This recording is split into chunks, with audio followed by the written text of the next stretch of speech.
그러는 너희는 내가 우스운 모양이구나.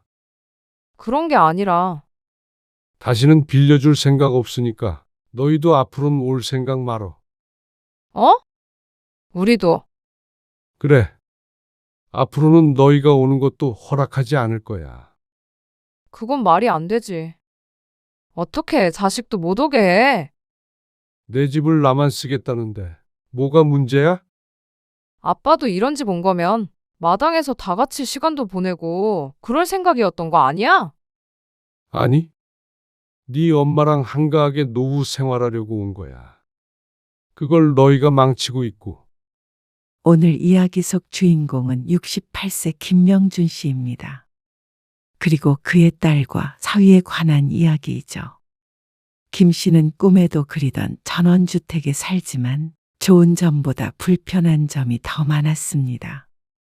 왕래가 없었던 친척이나 지인들까지도 찾아와 펜션처럼 쓰려고 하는 통에 사람이 무서워질 지경이었습니다. 그런데 다른 사람도 아니고 딸과 사위까지 그럴 줄은 몰랐습니다. 김 씨의 마당에서 야외 돌잔치를 열겠다는 딸. 그런데 그게 내 손주라면 당연히 대환영이었습니다. 하지만 딸내 자식도 아니고 사위의 여동생의 딸 돌잔치를 열겠다는 게 황당했습니다. 사위의 여동생은 결혼식 때 한 번 본 것이 다였고 사돈조차도 딱 2번밖에 보질 못했습니다. 어떤 발상으로 사돈의 집 마당에서 파티를 열겠다는 것인지 이해가 안 됐습니다. 딸과 사위의 적극적인 추천이 있었다는 사실을 알고 난 뒤에는 황당한 마음뿐이었습니다. 당사자의 의견은 반영하지 않고 내 집을 자기들 집처럼 쓰려는 것에 어이가 없었고 염치를 모르는 사돈도 기가 찼습니다. 제대로 박힌 정신이라면 남의 집 마당에서 돌잔치를 열 생각을 하지는 못할 테니 말이죠. 손해를 보고도 욕을 얻어먹고 나니 깨달은 바가 많았습니다. 아무리 자식이라도 선을 분명히 그어야 한다는 사실을 말이죠. 그래서 그 선을 이참에 제대로 그어주기로 결심했습니다. 김 씨는 딸이 하나 있었습니다. 세 가족이 함께 살다가 딸은 30에 독립해서 나갔습니다. 그러다가 32에 결혼을 했죠. 자식이 완전히 내 품을 떠나고 나니까 김 씨 부부도 노후의 삶에 대해 생각하게 되었습니다. 자식 키우며 앞만 보면서 달려왔던 삶이었습니다. 이제는 조금 내려놓고 살고 싶었죠. 은퇴도 했기에 더 이상 도시에 미련이 없었습니다. 또 그렇다고 병원도 없는 아주 외딴 곳에 살 용기는 없어서 서울과 멀지 않은 곳에 전원주택을 구입해 이사를 결심하게 하게 되었습니다. 자고로 사람은 땅을 밟고 살아야 한다고 했어. 나도 그건 들었어요. 몇 층 이상 올라가면 건강에 안 좋다고 하던데. 김 씨의 말에 아내가 맞장구 쳤습니다.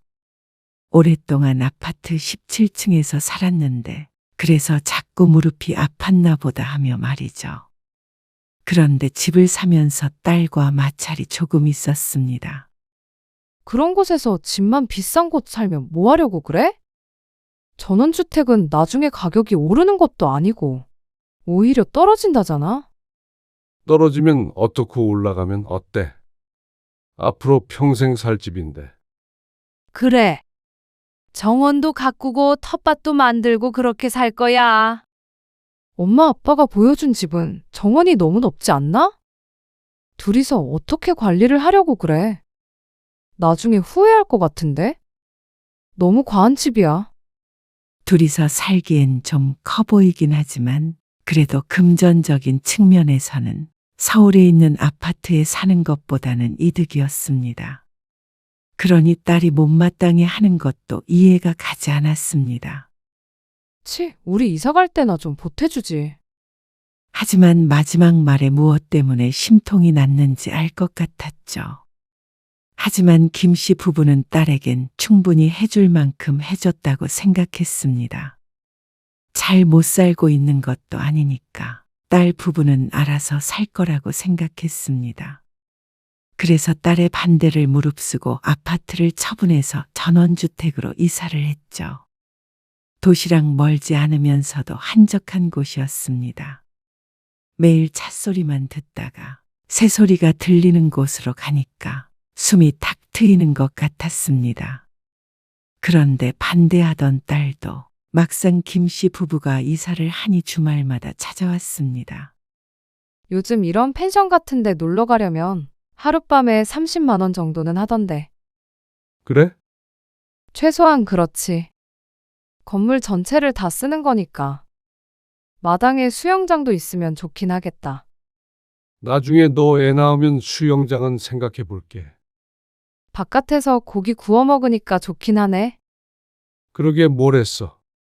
김 씨는 고기 구워 먹는 게 좋다기보다는 그냥 자연 안에 있는 것 같아서 좋았습니다. 열심히 일하고 살았던 보상을 받은 것 같은 기분이었죠. 오죽했으면 딸도 이렇게 좋다고 자주 올 정도였습니다. 그리고 그렇게 생각한 것은 딸만이 아니었습니다. 여보세요. 오빠, 이번에 우리 애들 휴가 때 다 같이 놀러 가기로 했거든. 근데 오빠네 집에 가면 안 될까? 우리 집에? 어차피 마당에서 고기 구워 먹고 노는 건데. 멀리 바닷가까지 가서 돈 쓰는 것보다 그게 나을 것 같아서. 물론 간 김에 오빠랑 언니 얼굴도 오랜만에 보고 좋지 뭐. 무슨 휴가를 우리 집으로 와. 주희 엄마도 요즘 무릎 아파서 너희 와도 대접도 못해. 대접할 게 뭐가 있어? 우리가 알아서 장도 다 봐갈 거야. 가서 준비도 우리가 할 거고. 언니 오빠는 아무것도 안 하고 고기나 먹어. 이사한 지 한 달도 되지 않았을 때였습니다. 그리고 그게 시작에 불과했습니다. 그 뒤로 비슷한 연락을 한 달에 두세 번은 듣곤 했습니다. 친한 친구, 가족, 먼 지인까지 포함되어 있었습니다. 김 씨는 이사하고 나서 자신의 인간관계가 이렇게 넓었나 하는 실없는 생각을 하기도 했습니다. 이제 아무도 부르지 말자. 결과적으로는 이사한 지 반년도 안 돼서 이런 결심을 하게 되었습니다. 처음엔 멋모르고 사람들을 초대했는데 차라리 다시 서울로 이사 가는 게 낫겠다 싶을 정도로 시달리고 난 뒤에 얻은 교훈이었습니다. 물론 김 씨의 딸은 예외였죠. 아빠, 다음 주에 갈게. 다음 주? 바쁜 일은 끝났나 보네. 응. 그래서 오랜만에 가서 쉬다 오게. 잘 됐다. 김 씨는 딸의 전화를 반갑게 받았습니다. 마침 딸과 사위가 좀 와줬으면 했는데 먼저 오겠다고 하니 반가웠죠. 왜? 안 그래도 마당 정리 좀 하려는데 엄마는 이모 만나러 서울 간다잖냐. 마당 정리? 그래. 풀이 좀 자라서 좀 지저분해. 그걸 우리 보고 하라고. 아빠가 예초기 돌리면 너희가 풀만 좀 긁어내주면 좋겠는데. 저번에 다친 어깨가 아직도 좀 아파서 말이야. 아, 그래? 딸은 일단 알겠다며 전화를 끊었습니다. 그리고 아내에게도 딸 부부가 오니 걱정 말라고 안심을 시켰죠. 그런데 바로 다음 날 딸에게서 다시 전화가 왔습니다. 아빠, 다음 주에 못 갈 것 같아. 왜? 무슨 일 있어? 바쁜 일이 생겼네. 갑작스레 방문을 취소한 딸. 김 씨는 어리둥절했지만 그러려니 했습니다. 사위가 와주면 좋겠지만 바쁘다는데 할 수 없었죠. 그런데 딸이 바빴던 게 아니라 다른 이유로 오지 않았다는 사실을 보름 뒤에 알게 되었습니다. 아빠, 지난주에 다 정리한 거 아니었어? 어? 정원. 지난주에 아빠 어깨가 아파가지고 못했어. 그래서 이걸? 지금 하겠다고. 너희 왔을 때 하는 게 좋지 않을까? 아니, 아빠 정원을 우리가 왜 정리해? 그냥 풀만 옆으로 좀 긁어내주면 되는데. 네 엄마는 무릎 아프잖냐? 그러게 내가 이런 데로 이사 오지 말라고 했잖아. 쉬러 왔는데 왜 일을 시켜? 신경질적인 딸의 목소리에 김 씨는 서운함을 느꼈습니다. 이전에는 이런 부탁을 한 적도 없었고, 이번에만 조금 도와달라는 건데, 이렇게 정색을 하나 싶었습니다. 요새는 바빠서 못 샀다지만, 거의 주말마다 와서 고기를 구워 먹고, 가끔은 친구도 한 번씩 데리고 왔던 딸이었습니다. 그래서 이 정도는 흔쾌히 도와줄 줄 알았죠. 그런데 왜 사람을 부려먹냐며 신경질을 내니 섭섭할 수밖에 없었습니다. 매번 와서 휴양지처럼 이용하다 가면 가끔은 좀 도와줄 수 있는 것 아닌가 싶었습니다. 짜증을 내는 딸에도 서운했지만 옆에서 멀뚱멀뚱 서서 거들 생각을 조금도 하지 않는 사위에게도 실망을 했습니다. 딸도 토라져서 돌아갔고 김 씨도 괘씸해서 다시는 부르고 싶지 않았습니다. 결국 사람을 써서 마당을 정리했는데 앞으로도 딸이나 사위에게는 부탁하지 않을 참이었습니다. 내 집이니 내가 알아서 관리를 잘하자 싶었죠. 딸은 발길이 뜸해졌습니다. 그러다가 정원 정리도 다 하고 꽃도 만개하고 하니 보기가 좋아 그런지 다시 찾아오기 시작했습니다. 그래도 내 자식이 찾아오는 걸 오지 말라고 할 수는 없어서 얼렁뚱땅 화해하게 되었죠. 엄청 예뻐요. 사진도 잘 나올 것 같아요. 정원도 넓어서 딱이고요. 어느 날 딸이 통화하는 소리를 듣고는 의아한 생각이 들었습니다. 김 씨의 정원을 둘러보며 하는 말인데 뭐가 딱이라는 것인지 몰랐습니다. 누구랑 통화하는지도 말이죠. 그러다가 딸이 전화를 끊고서 뒤를 돌아보더니 잠깐 놀란 표정을 지었습니다. 김 씨가 듣고 있단 걸 몰랐던 눈치였습니다. 누구랑 통화한 거야? 그냥 제대로 된 대답을 하지 않고 얼버무린 딸을 보고는 김 씨가 어깨를 으쓱하고 등을 돌렸습니다. 그런데 등 뒤에서 찰칵거리는 셔터 소리가 들렸습니다. 마당 사진을 찍고 있는 걸 보니 누구에게 자랑이라도 하려는 모양이었죠. 그런데 바로 다음 주가 되었을 때 김 씨는 깜짝 놀랐습니다. 딸과 사위가 왔는데 둘만 온 것이 아니었습니다. 어머, 정원이 정말 예쁘네요. 사돈과 함께였습니다. 장인어른, 여기 제 여동생이에요. 아, 안녕하세요. 예전에 한번 뵀죠. 안사돈과 둘이서 딸 부부를 따라왔는데 사전에 어떤 말도 듣지 못한 김 씨는 당황스러울 수밖에 없었습니다. 손님을 맞을 아무런 준비가 되어 있지 않았습니다. 그런데 인사 후에 보인 네 사람의 행동이 좀 이상했습니다. 여기다가 놓으면 되겠다. 한 8개 정도 놓아도 넉넉할 것 같죠? 꽃은 없어도 되겠네. 정말 사진 잘 나오겠어요. 김 씨의 정원을 가리키며 도무지 무슨 얘기를 하는지 몰랐습니다. 지금 무슨? 김 씨가 어리둥절해하자 안사돈이 조금 놀라며 말했습니다. 어? 사돈께 허락 받은 일 아니었니? 안사돈이 김 씨의 딸을 돌아보며 물었고 딸은 김 씨에게 윙크인지 뭔지 모를 눈짓을 보내며 대꾸했습니다. 저희 아빠가 흔쾌히 허락하셨어요. 그치, 아빠? 돌잔치 말이야. 돌잔치? 네, 저희 애기 돌잔치 여기서 하면 너무 좋을 것 같아요. 날이 좋아서 야외에서 하고 싶긴 했는데 고민이 많았거든요. 근데 오빠랑 새언니가 여길 추천해줘서 다행이에요. 황당해서 말을 못하고 있는 것인데 사돈네는 김 씨가 이 일을 정말로 흔쾌히 허락한 줄 아는 모양이었습니다. 어디에다가 뭘 넣고 어디에다가 뭘 설치한다는 얘기를 태연하게 나누고 있었습니다. 김 씨가 눈을 크게 뜨고 딸을 쳐다보자 딸이 김 씨만 보이도록 입모양으로 미안이라고 하는 듯 했습니다. 사위도 겸연쩍은 표정을 짓고 있었고 말이죠. 그러니까 이게 딸과 사위가 벌인 일이라는 뜻이었습니다. 마음이 무척 불편해졌습니다. 딸이나 사위에게는 화가 많이 났죠. 그리고 사돈에게도 마찬가지였습니다. 아무리 허락을 한 줄 알고 있다고 해도 어떻게 이런 발상을 할 수 있는지 궁금했습니다. 여기가 사업장도 아니고 김 씨의 집이라는 걸 뻔히 알 텐데 말이죠.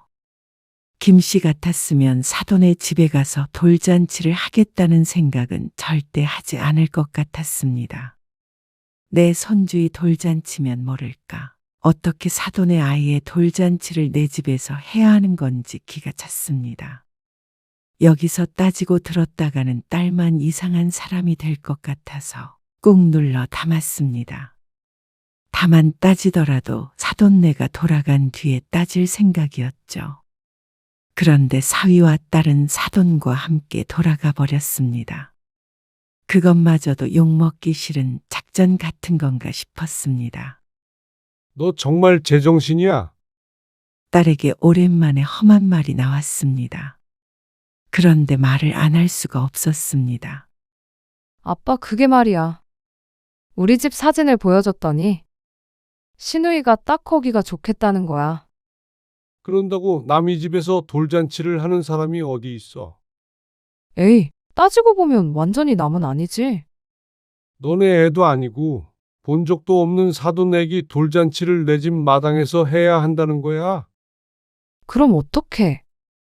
거기서 내가 안 된다고 해? 안 된다고 했어야지. 어떻게 그래?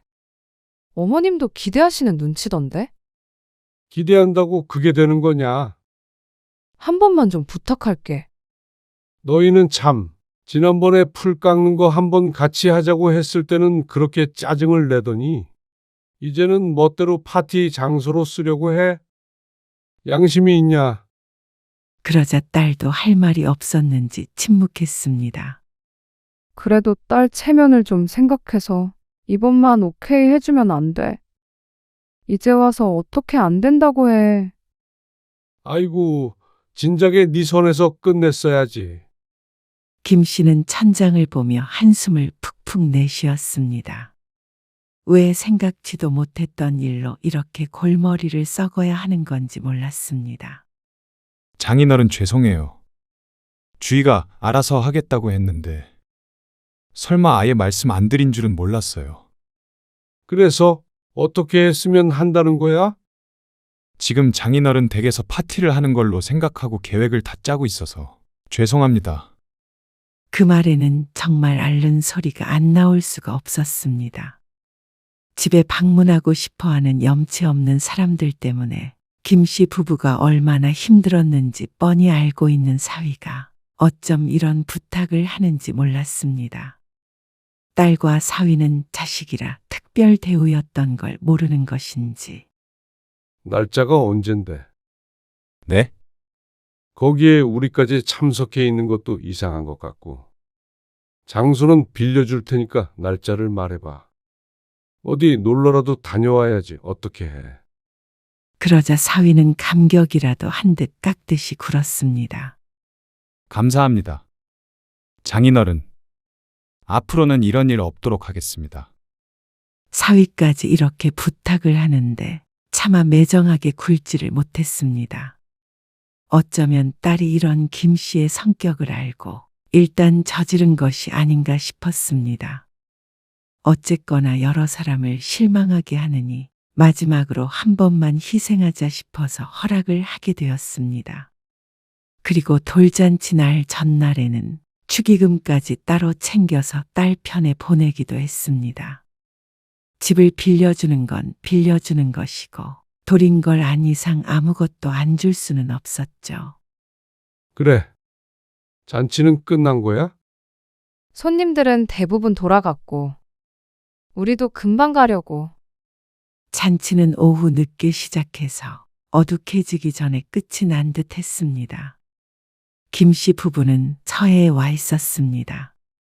이왕 이렇게 된 거 둘이 좋은 시간이라도 보내자 싶어서 말이죠. 그래. 정리 잘하고. 알았어. 걱정 마. 그렇게 끄는 전화. 하지만 다음 날 점심쯤 집으로 돌아갔을 때 보인 광경에 거의 쓰러질 뻔한 걸 겨우 마음을 다잡았습니다. 제정신이 아니구만.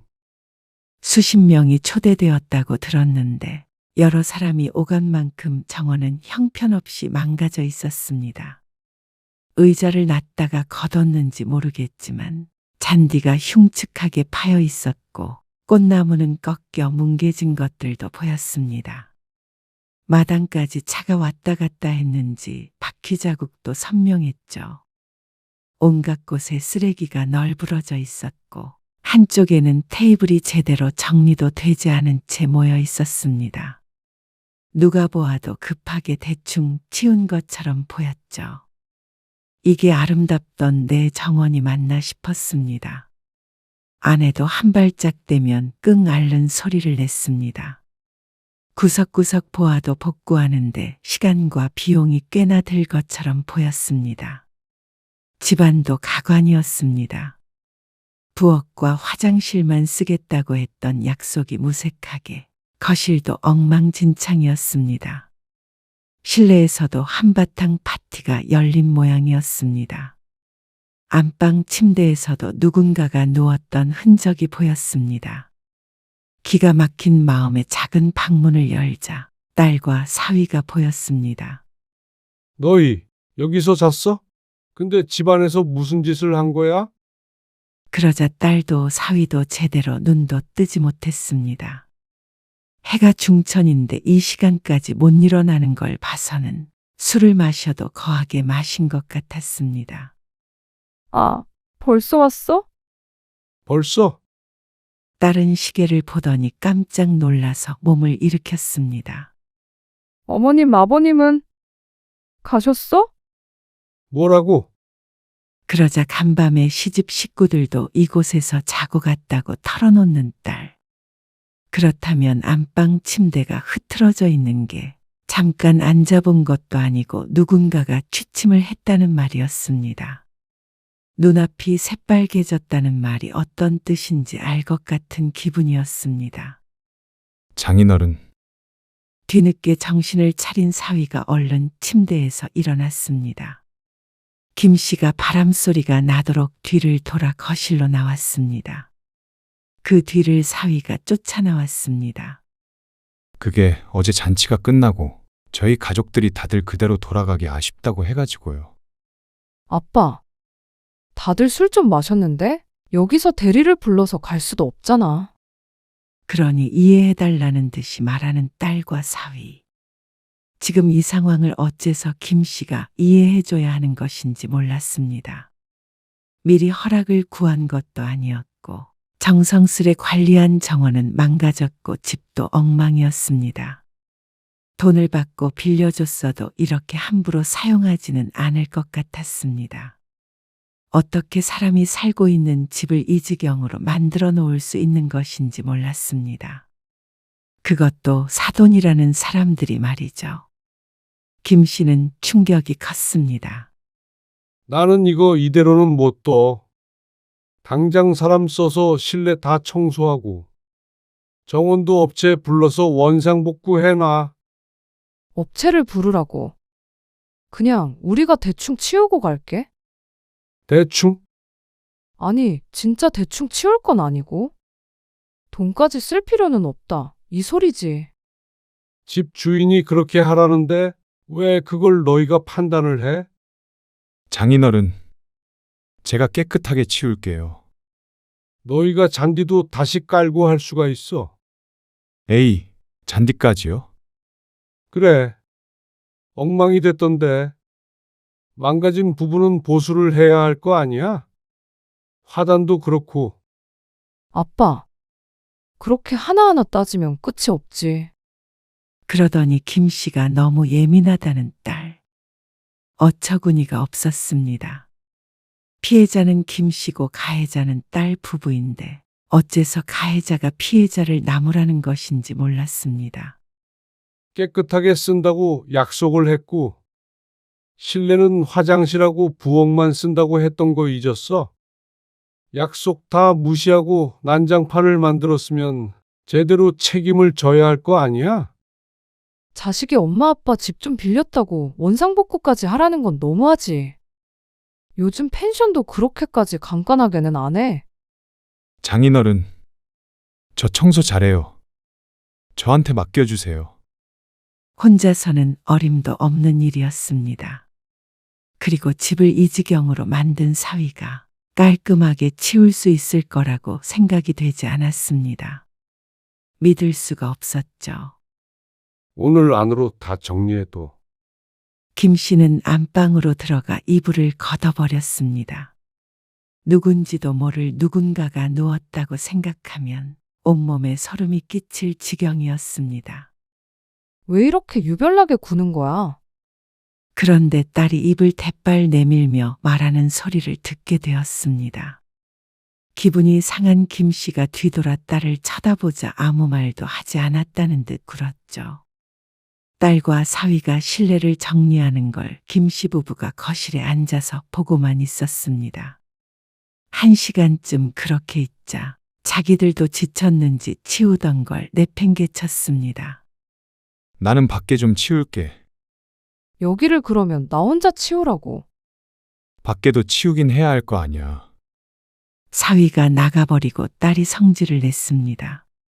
아니, 이것 좀 같이 해주면 안 되는 거야? 그걸 우리가 왜 도와? 엄마 아빠 집이잖아. 그러니까 남의 집을 왜 그렇게 만들어? 억울하면 여기 이렇게 쓴 사람들 다 불러서 같이 해. 그러자 차마 시집 식구들을 부를 수는 없었는지 인상을 쓸 뿐 휴대폰을 들지는 못했습니다. 결국 2시간 남짓 집을 치우던 딸과 사위는 두 손 두 발 들고 말았습니다. 도저히 못하니까 그냥 사람 쓸래? 엄마 아빠도 진짜 너무해. 너무한 게 누군데 그래? 사돈에게도 실망이 컸습니다. 김 씨 부부는 애기 축의금도 줬는데 집을 빌리는 대가로 뭐라도 챙겨주지는 못할 망정 이렇게 만들어 놓나 싶었습니다. 정말로 염치도 없고 특이한 가족들이었습니다. 사위도 마찬가지였고 또 김 씨의 딸도 마찬가지였습니다. 이제 다시는 빌려 쓸 생각 말어. 진짜 야박하네. 딸은 오히려 김 씨 부부에게 불만이 있는 듯 했습니다. 손해를 보고도 욕을 먹는 상황이 어이가 없었습니다. 이럴 줄 알았으면 딸이 곤란하더라도 그 자리에서 거절을 했을 텐데 말이죠. 배려를 해줬더니 그게 권리인 줄 아는 모양이었습니다. 김 씨는 마당 보수 비용과 청소 비용을 철저하게 받았습니다. 그러면서 딸과 언쟁도 몇 번 더 오갔습니다. 하지만 그것마저도 김 씨가 손해볼 생각은 없었습니다. 그래도 이번 기회에 딸도 깨달은 바가 있을 거라고 생각했습니다. 마당 보수 비용이 만만치 않았던 터라 다시는 이런 짓을 안 할 거라고 생각했죠. 하지만 그건 김 씨의 착각이었습니다. 모렴치한 사람들은 도저히 그걸 고칠 수 없는 모양이었습니다. 아, 시아버지가 이번 휴가에 한 번 더 빌려달라고. 말이 되는 소리를 해라. 나도 안 된다는 식으로 말씀드리긴 했는데, 안 된다는 식이 아니라 안 되는 거야. 그렇다고 내가 며느리인데 어떻게 시아버지 말을 딱 그렇게 거역해. 네 남편은 뒀다 뭐해? 아버지가 고집이 좀 세셔가지고. 그러는 너희는 내가 우스운 모양이구나. 그런 게 아니라 다시는 빌려줄 생각 없으니까 너희도 앞으로는 올 생각 말어. 어? 우리도. 그래. 앞으로는 너희가 오는 것도 허락하지 않을 거야. 그건 말이 안 되지. 어떻게 자식도 못 오게 해? 내 집을 나만 쓰겠다는데 뭐가 문제야? 아빠도 이런 집 온 거면 마당에서 다 같이 시간도 보내고 그럴 생각이었던 거 아니야? 아니, 네 엄마랑 한가하게 노후 생활하려고 온 거야. 그걸 너희가 망치고 있고. 내년엔 마당 정리하는 것도 좀 도와줄게. 됐어. 돈 주고 하니까 세상 편하더라. 아이, 진짜. 왜 이래? 일단 다음 주에 갈 테니까 그때 가서 얘기해. 오지 말라니까. 김 씨의 말은 듣지도 않는 딸 때문에 어쩔 수 없었습니다. 김 씨는 특단의 조치를 취하기로 결심했습니다. 다음 날부터 김 씨는 무척 바빠졌습니다. 그리고 딸이 다음 주에 왔을 때 집 상태를 보고는 입을 떡 벌렸습니다. 이게 뭐야? 딸이 미뤄져친 대문 때문에 경보음이 크게 울렸습니다. 김 씨가 나가보니 당황한 딸과 사위가 보였습니다. 사이렌 소리가 크게 울리자 딸이 허둥지둥 꺼보려고 문을 닫았지만 여전히 소리는 줄어들지 않았습니다. 김 씨의 전화가 울렸습니다. 경비업체였습니다. 아, 제 딸이 왔는데요. 문제 없습니다. 그러자 거짓말같이 소리가 멈췄죠. 누가 남의 집에 마음대로 들어와? 김 씨가 대문 안쪽에서 딸에게 말을 걸자 화들짝 놀라며 딸이 대꾸했습니다. 이게 무슨 소리야? 그리고 담장이랑 대문이 왜 이래? 본래는 낮은 담장에 대문도 키가 작아서 마음만 먹으면 밖에서 정원으로 넘어올 수도 있는 곳이었습니다. 그런데 군대에서 쓸 법한 철조망을 담장 위에 설치해놨고 대문은 키가 큰 것으로 교체를 해놓았습니다. 미관상 보기는 좋지 않았지만 쉽게 접근할 엄두가 나지는 않았습니다. 급하게 하느라 어설픈 부분도 있긴 했지만 확실한 건 누구도 들어오길 원하지 않는다는 뜻은 정확히 보인다는 것이었습니다. 그리고 곳곳에 새로 설치한 CCTV와 보안 센서들. 이제는 아무도 못 오게 할 거야. 아니, 그렇다고 자식까지 못 오게 하는 게 어디 있어. 그리고 내가 도둑이야? 이런 걸 왜 설치해 둔 거야? 혹시 모르잖아. 우리가 집을 비운 사이에 전처럼 누구든 데려와서 난리를 피울지. 아빠, 그러니까 앞으로는 함부로 오지 말어. 정말 너무한다. 담을 사이에 두고 이야기하는 김 씨와 딸. 문조차 열어주지 않은 김 씨는 딸에게 돌아가라고 말했습니다. 딸도 돌아가는 것 외에는 달리 할 수 있는 일이 없었죠. 나중에 외롭다고 하지나 말어. 딸이 화가 나 말했습니다. 하지만 그럴 일은 없을 것 같았습니다. 사람들이 제 집처럼 드나들며 평화를 해치는 것보다는 차라리 조금 외로운 게 나았으니 말이죠. 김 씨는 그날 이후로 명절에도 딸의 방문을 거절했습니다.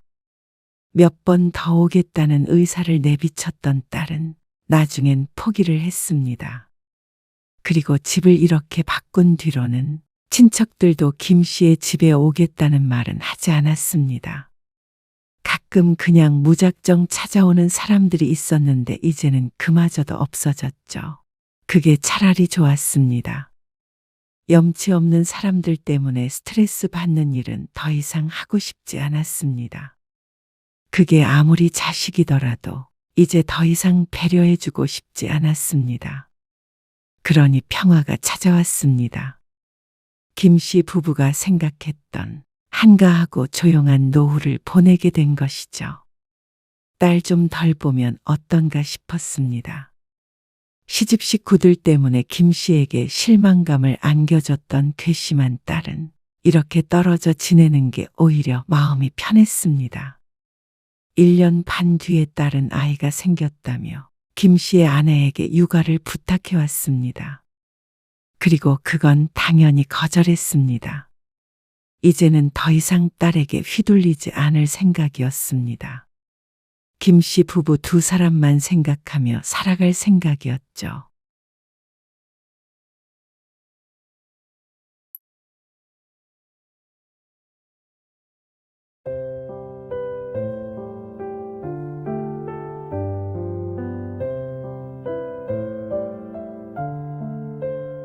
너는 애가 지율이가 아프면 아프다고 말을 해야 할 거 아니야. 나는 그것도 모르고 알면 오지 말라고 하셨을 거예요? 당연한 소리를 하냐? 그런데 제가 못 온다고 할 때마다 왜 그렇게 난리를 치신 거예요? 뭐? 난리를 치다니. 저한테 도대체 왜 그러세요? 저도 숨 좀 쉬며 살고 싶어요. 누가 너 숨 못 쉬게 했어? 너야말로 엄마가 아프다는데 지율이 엄마 눈치만 보잖냐? 제발 그만하세요. 저한테는 어머니보다 애엄마랑 지율이가 더 중요해요. 오늘 이야기 속 주인공은 67세 한진아 씨입니다. 그리고 그녀의 아들과 며느리에 관한 이야기이죠.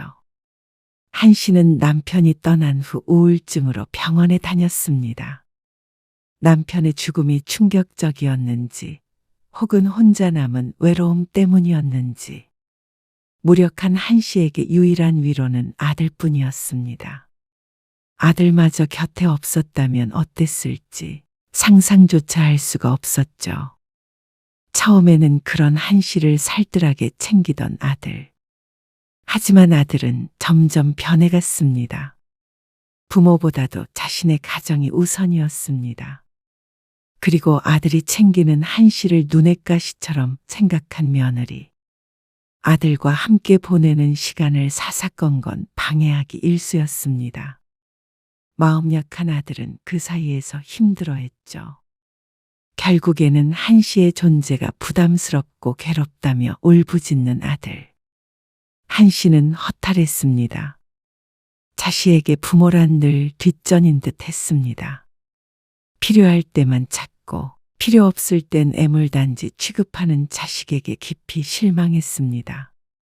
그래서 한 씨도 아들을 없는 사람이라고 생각하며 살기로 결심했습니다. 그렇게 된다면 과연 누가 후회할지 두고 보자 싶었죠. 한 씨는 5년 전 남편을 잃었습니다.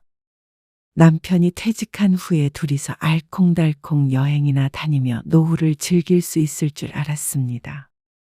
그렇게 되기 위해서 젊은 시절 일만 하며 살았습니다. 모든 인생을 일하고 자식 키우며 그렇게만 산 것 같았습니다. 그런데 이제 막 보상을 받으려는 찰나의 남편을 떠나보내니 정서적으로 크게 흔들릴 수밖에 없었습니다. 아프다가 갔으면 마음의 준비라도 했을 텐데 심장마비로 갑작스럽게 떠난 남편. 하루아침에 남편을 잃은 한 씨는 한동안 제정신으로 살기가 힘들었죠. 어머니, 저 왔어요. 왔냐? 식사 안 하셨어요? 입맛이 없어. 그래도 드셔야죠. 지율이 엄마가 어머니 좋아한다고 반찬을 좀 싸줬어요. 그래, 챙겨서 먹을게. 제가 차려드릴 테니까 지금 좀 드세요. 나중에 먹는다니까. 어머니, 어서요. 아들의 재촉에 한 씨는 몸을 일으켰습니다. 하루 종일 누워 있었더니 굳은 몸이 비명을 질렀습니다. 그래도 아들이 자주 찾아오니까 이렇게 말이라도 해보지. 평소에는 하루에 한두 마디도 안 한 적도 있었습니다. 어머니, 저 내일 출근해야 해서 이만 가볼게요. 전화 드릴게요. 주말에도 오고요. 바쁜데 뭐하러 와? 주말에는 지율이랑 같이 올게요. 어서 가봐.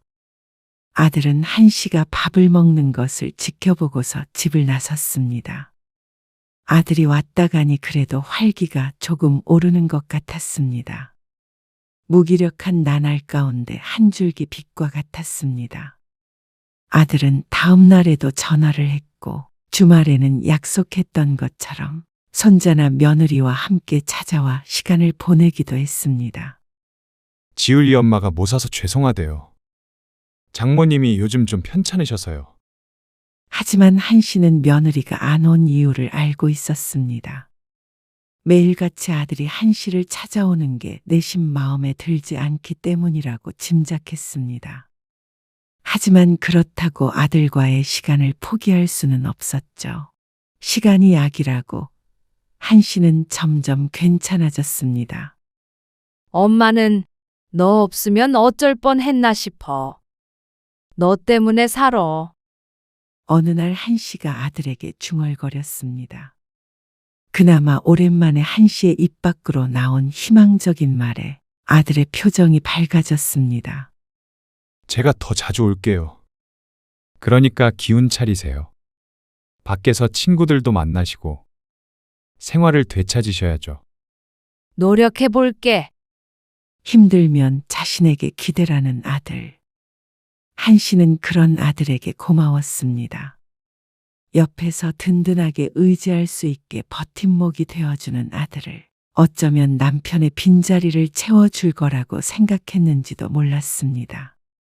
이전보다도 아들의 존재가 한 씨에게 무척 커졌죠. 남편이 죽은 뒤 2달. 한 씨는 자다가 일어나 중얼거렸습니다. 여보, 돌아오는 대답은 없었습니다. 여보, 자요? 잠결에 중얼거리다가 문득 정신이 들어 옆자리를 보니 텅 비어 있었습니다. 왜 그랬는지 모르겠지만 눈물이 났습니다. 준서가. 한 씨는 새벽임에도 불구하고 아들에게 전화를 걸었습니다. 흐느끼는 목소리에 아들이 놀라 물었습니다. 어머니, 무슨 일 있으세요? 왜 그러세요?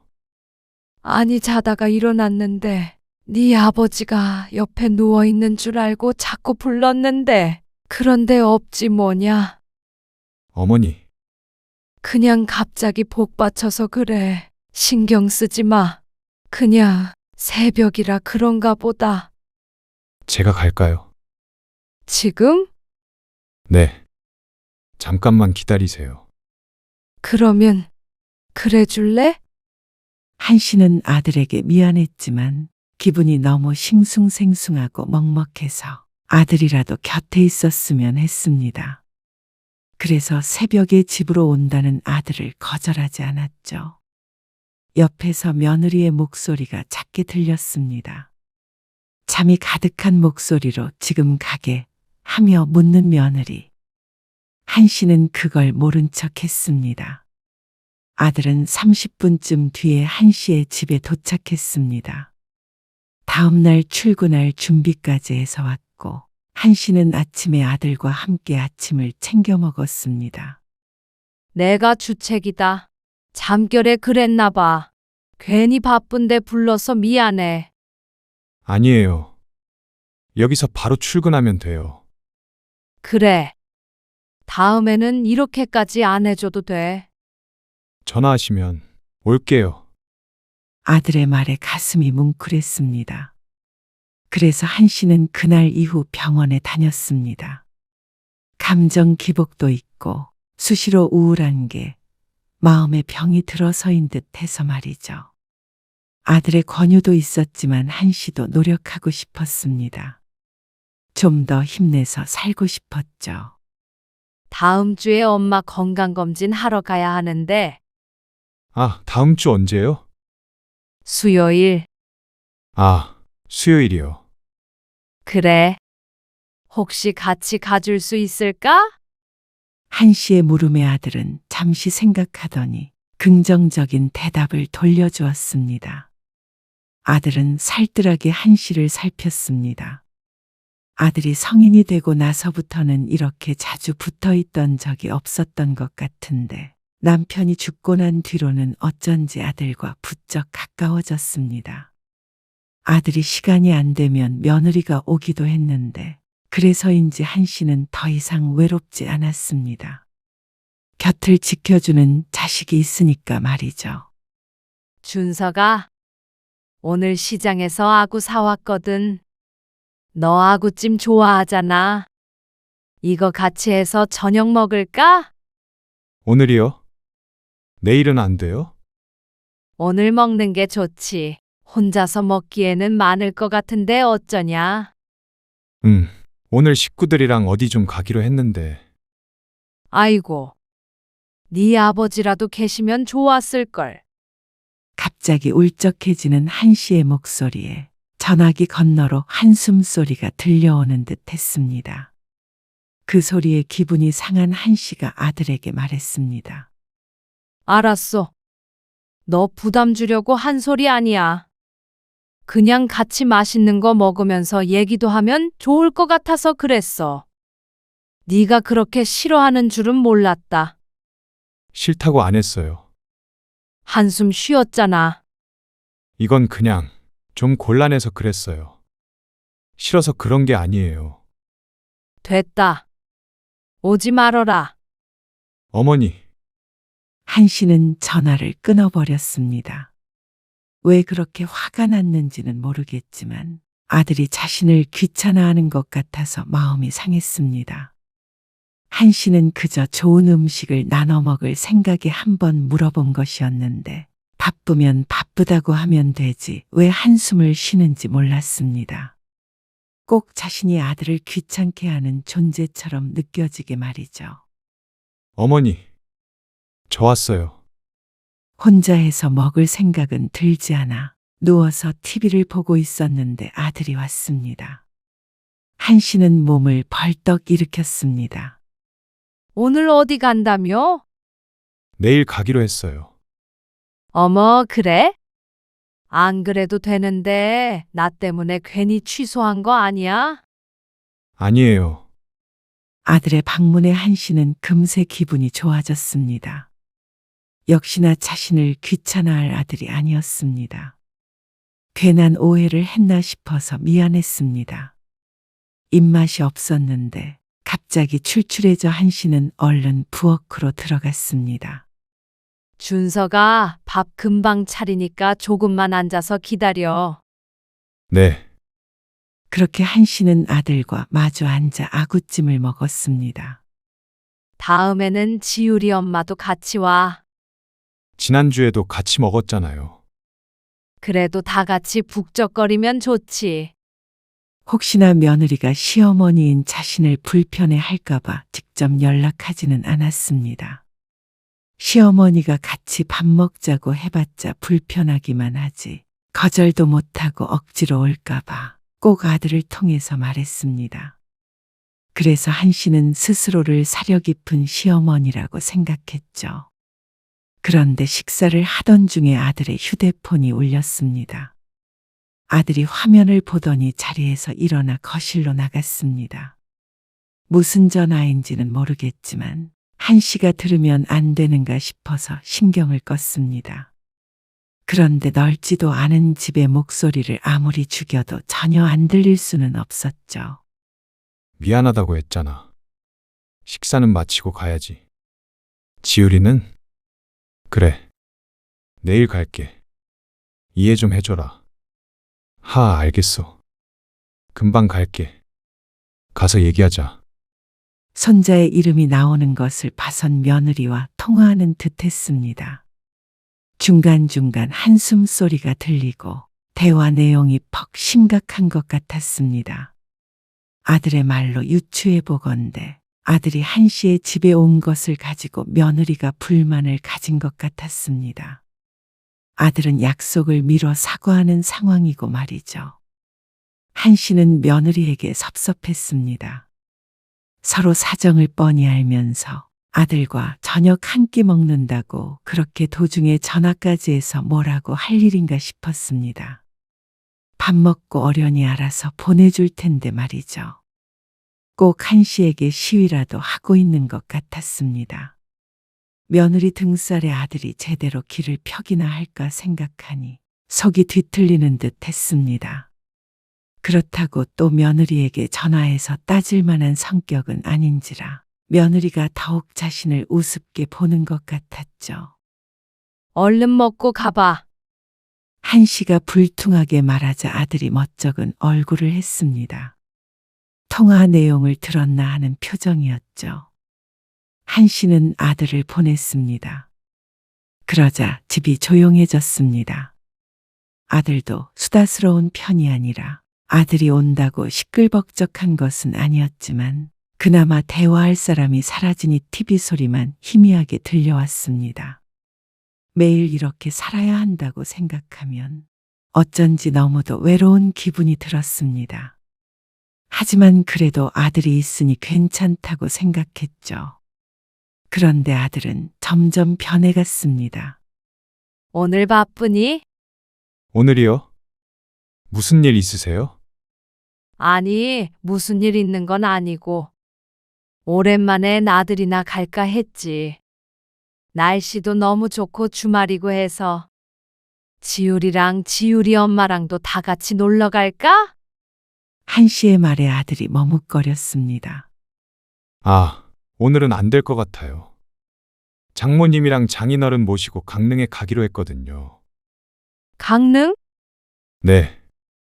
한 달 전부터 약속이 됐던 거라서요. 죄송해요.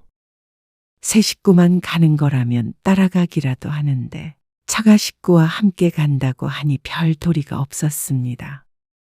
그래. 알았어.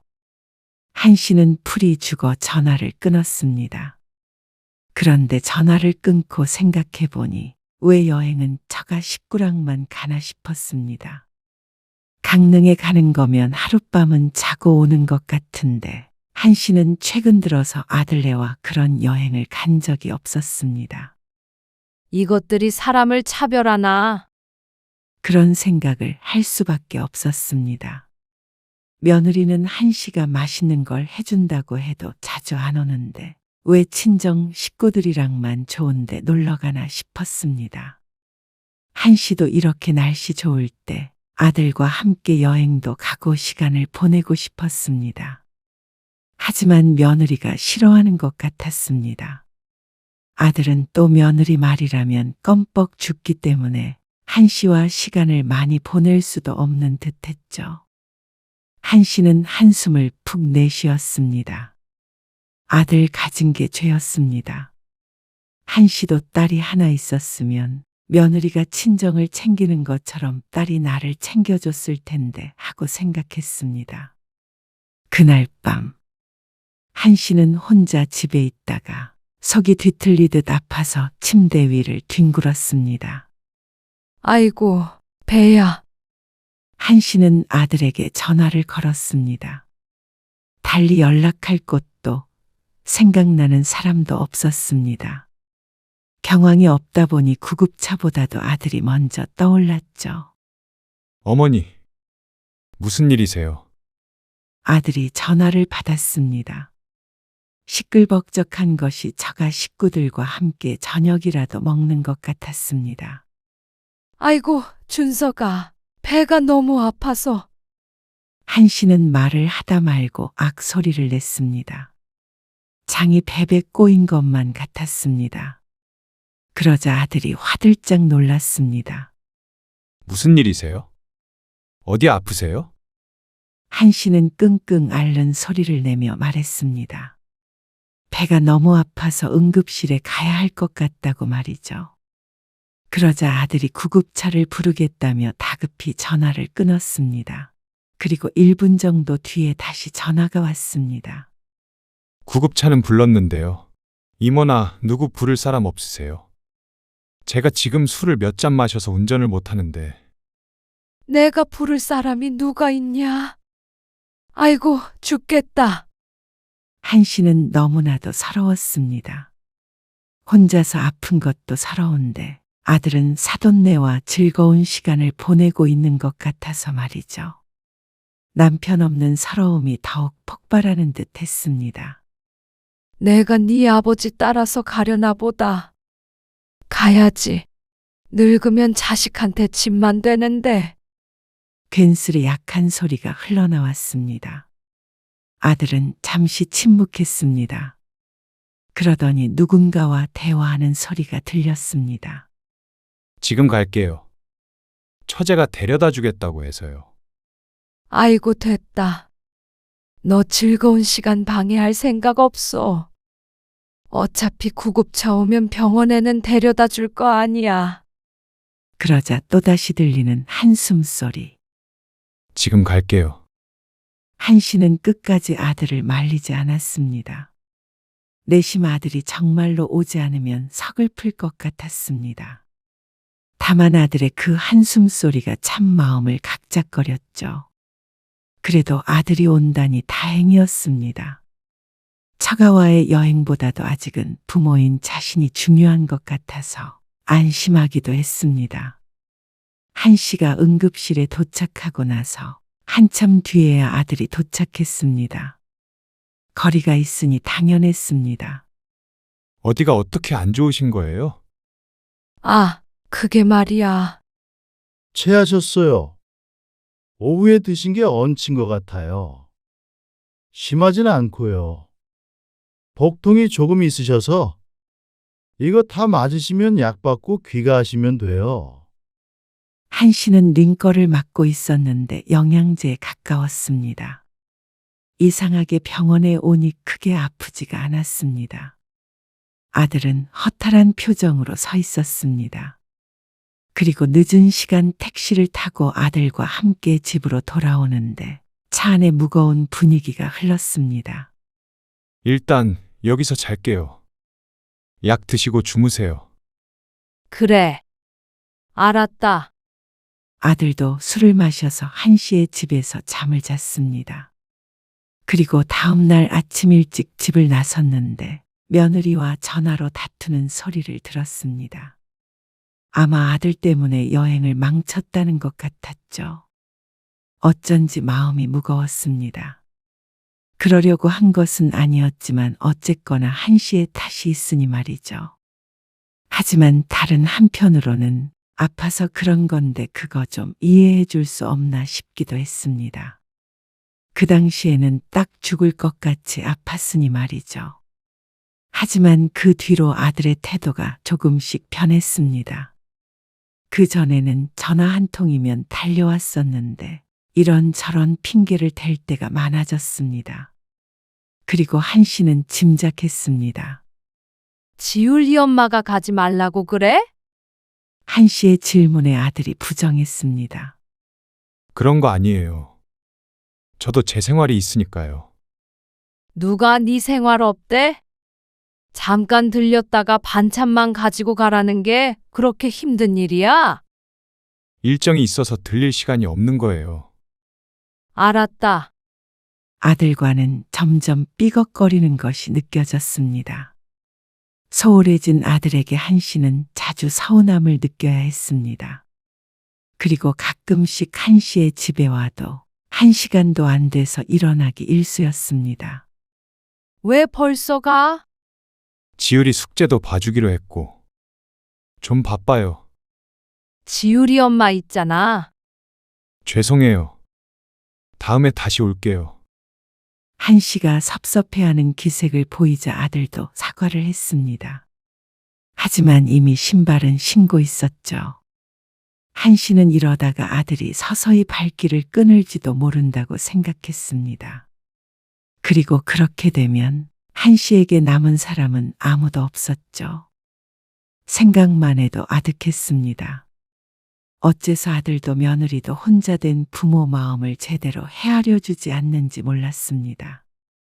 나이 들고 힘없는 부모는 이제 더 이상 도움이 될 수 없어서 그런 것인지, 젊은 사람들 바쁜 건 알고 부모에게 헌신할 수 없다는 건 알지만 그래도 최소한 부모를 저버리지는 않았으면 했습니다.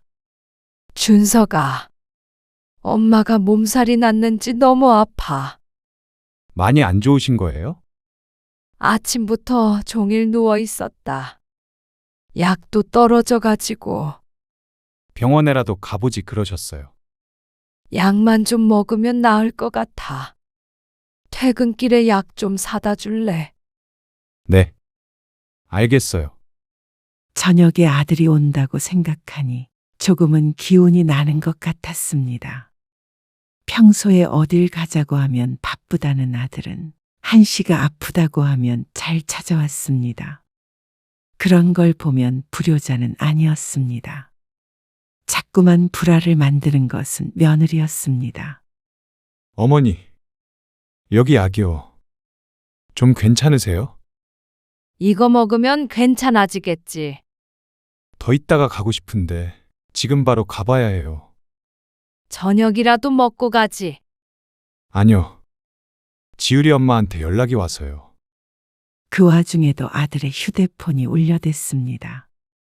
그 모습에 한씨의 말이 뾰족하게 나왔습니다. 지율이 엄마는 네가 우리 집에 있는 꼴을 못 본다니. 네? 그럴 리가요. 그러면 네가 우리 집에 오기만 하면 그렇게 전화를 하고 그래. 왜 서방을 잡어? 잡긴요. 그런 거 아니에요. 너희 싸우는 거 몇 번 봤는데 뭘 거짓말을 해? 아니에요. 사정이 있어서 그랬던 거예요. 다 들었다. 지율이 엄마는 혼자 사는 시엄마 걱정도 안 되나 보지? 왜 그렇게 말씀하세요? 지율이 엄마가 얼마나 신경 쓰는지 아시잖아요. 반찬도 해서 드리고 하는데 한씨는 콧방귀를 꼈습니다. 그깟 반찬은 스스로도 할 수 있는 것인데 말이죠. 며느리가 와서 보살펴 주길 바라지도 않았습니다. 다만 아들과의 시간을 매번 방해나 안 했으면 했죠. 아들도 기분이 상한 것 같았습니다. 그런 식으로 말씀하지 마세요. 저도 힘들어요. 뭐가? 아픈 부모한테 약 하나 사주는 게 그렇게 힘들어? 그러자 아들이 입을 꾹 다물었습니다. 어쩐지 원망스러운 눈빛으로 쳐다보는 것에 한씨는 상처를 받았습니다. 자신이 많은 걸 바라는 건 아니었습니다. 매일 보고 싶은 아들, 10번은 참고 한 번 연락하는 것인데 그것도 그렇게 힘든 일인가 싶었죠. 그런데 아들의 휴대폰이 또다시 울렸습니다. 아들은 한숨을 한 번 쉬고 전화를 받았습니다. 그러자 며느리의 목소리가 바깥까지 크게 들렸습니다. 당신 정말 너무한 거 아니야? 우리 지율이 아프다고 몇 번 말해? 그런데 또 어머님한테 가서 전화도 안 받고. 정말 뭐 하자는 거야? 당신은 어머님만 중요해? 나는? 우리 지율이는? 지금 가. 당신이 병원에 좀 데리고 가. 내가 병원으로 바로 갈게. 됐어. 내가 알아서 할 테니까 당신은 어머님이나 보살펴드려. 그렇게 끊어진 전화에 아들은 소파에 털썩 주저앉았습니다. 고개를 숙이고 한참을 침묵하고 있는 모습을 보니 한씨도 선뜻 말을 거리까 어려웠습니다. 어머니, 제가 얼마나 더 해야 하는 거예요? 아들이 조용히 중얼거렸습니다. 그 무거운 목소리에 한씨의 심장이 덜컥 내려앉는 것 같았습니다. 손자가 아프다는 며느리의 울음 섞인 목소리가 귓가에 맴돌아 마음에 걸렸습니다. 너는 애가 지율이가 아프면 아프다고 말을 해야 할 거 아니야. 나는 그것도 모르고 알면 오지 말라고 하셨을 거예요? 당연한 소리를 하냐? 그런데 제가 못 온다고 할 때마다 왜 그렇게 난리를 치신 거예요? 뭐? 난리를 치다니. 아들의 말이 송곳처럼 뾰족했습니다. 그 말에 한씨는 충격을 받았죠. 저한테 도대체 왜 그러세요? 저도 숨 좀 쉬며 살고 싶어요. 누가 너 숨 못 쉬게 했어? 한씨도 억울했습니다. 자식이라고는 하나밖에 없으니 당연히 의지할 사람은 아들밖에 없었습니다. 그걸 왜 아무도 이해를 못 해주나 싶었습니다. 지율이 엄마 때문이지? 그래서 너 요즘 엄마한테 안 오려고 그러는 거잖아. 지율이 엄마가 문제야. 제발 그만하세요. 지율이 엄마가 무슨 죄예요? 그동안 어머니만 챙기는 거 지율이 엄마도 이해하려고 노력 많이 했어요. 그 정도면 됐잖아요. 지율이 탓 그만하세요. 제가 너무 힘들어서 그런 거니까. 너는 엄마가 아프다는데 지율이 엄마 눈치만 보잖냐? 제발 그만하시라고요. 어머니도 중요하지만 저한테는 지율이 엄마랑 지율이가 더 중요해요. 뭐? 이제 어머니 때문에 가족들한테 미안한 일 안 만들 거예요. 그러니까 어머니도 이제 저 없이도 잘 살려고 노력해보세요. 준석이 너, 네가 날 버리면 엄마는 어떻게 살라고? 버리는 게 아니라 각자 알아서 잘 살자는 거예요. 저 말고 다른 데서 행복을 찾아보세요. 아들은 그러고서 집을 떠났습니다. 한 씨는 잡을 생각도 못하고 그렇게 서 있었습니다. 폭풍이라도 지나간 것 같았습니다. 한 씨의 마음은 폐허가 되어 있었죠. 숨이 막힌다며 한 씨에게 목이라도 졸린 듯한 표정을 짓던 아들의 얼굴이 떠올랐습니다. 거울로 본 한 씨의 얼굴도 크게 다르지 않았습니다. 어째서 이렇게 서로 슬프게 해야만 하는 건지 알 수 없었습니다. 한 씨는 그저 아들이 조금만 더 자신을 들여다봐 주길 원했던 것 뿐이었는데 말이죠. 아들은 그 뒤로 연락이 없었습니다. 그리고 한 씨도 아들에게 전화를 하지 않았습니다. 거의 매일 통화를 했었는데 정말 오랜만에 휴대폰을 멀리 두고 지냈습니다. 허전했습니다. 그래, 나도 너 없이 잘 살 수 있어. 한 씨는 아들이 괘씸했습니다. 며느리의 얼굴도 보고 싶지 않았습니다. 부모를 이렇게 애물단지 취급하는 자식과는 말도 섞고 싶지 않았습니다. 그래서 보여주고 싶었습니다. 아들 없이도 잘 사는 모습을 말이죠. 그래서 한 씨는 그날 이후 동사무소에서 바로 들을 수 있는 수업에 등록했습니다. 등록하고 나서 보니 한 씨가 평생 관심도 없었던 게이트볼이었습니다. 보통은 자리가 늘 없는데 누가 때마침 취소하러 와서 타이밍이 기가 막혔다고 했습니다. 하지만 한 씨의 큰 관심을 끌지는 못했습니다. 몸으로 하는 건 다 못하는 한 씨는 첫날부터 후회를 했죠. 마음이 딴 곳에 있으니 사람들 사이에서도 동떨어져 있을 수밖에 없었습니다. 하지만 몇 번 더 나가서 시간을 보내다 보니까 한 가지는 새롭게 알게 되었습니다. 아들놈이 이번 명절에도 안 온다고 그러잖아. 내가 그놈 얼굴 본 게 2년 전이야. 아이고, 나는 기억도 안 나네. 요즘 애들이 다 그렇지. 먹고 살기 바쁘니까 우리가 이해해야지. 요즘에 그렇게 부모 챙기는 자식이 어디 있어? 한 달에 한 번 통화나 되면 다행이지 뭐. 지난번에 며느리한테 전화 한 번 걸었다가 아들놈한테 어찌나 욕을 먹었는지 원. 전화도 마음대로 못해요. 나이든 사람들끼리 모이면 자식 얘기를 많이 했습니다. 대화에 참여하지는 않았지만 얘기를 찬찬히 듣다 보면 한 씨도 깨달은 바가 있었습니다. 내 아들은 이야기 속 자식들과는 조금 달랐다는 사실을 말이죠. 우리 아들은 하루에 한 번씩 전화했는데 중얼거리는 한 씨의 말을 들었는지 건너편에 앉아있던 남자가 말했습니다. 아이고, 그런 효자가 있나? 요즘 그런 자식들 드물어요. 그 말에 별다른 대꾸를 하지 못하고 입을 다물어 버릴 뿐이었습니다. 그러다 어느 날이었습니다. 아들에게서 전화가 왔습니다.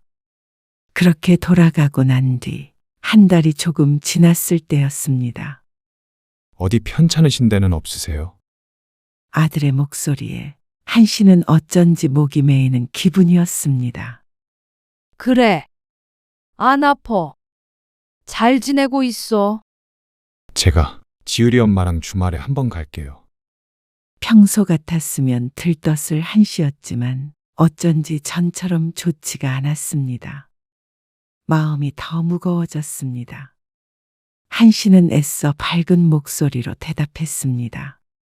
주말에 바빠. 뭐 하시는데 바빠요? 약속 있어.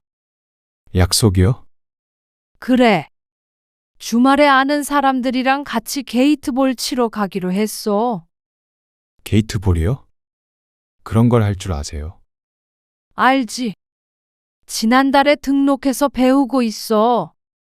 재미있어. 아들은 얼떨떨한 반응을 보였습니다. 그리고 설마 찾아가겠다는 말을 거절당할 줄은 몰랐다는 듯이 굴었습니다. 그래서 바쁘시다고요. 그래. 그러니까 나는 신경 쓰지 말고 시간 남으면 너희끼리 놀러 가. 요즘 날씨 좋더라. 같이 가시죠. 아, 나는 냅둬. 바쁘다니까? 얼마나 재미있는지 몰라. 네. 알겠어요. 명절에나 한번 오던지 해. 알겠어요. 편찮으신 데 있으면 꼭 전화하시고요. 그래. 전화를 끊고 나니 내 아들이 참 순하구나 싶었습니다.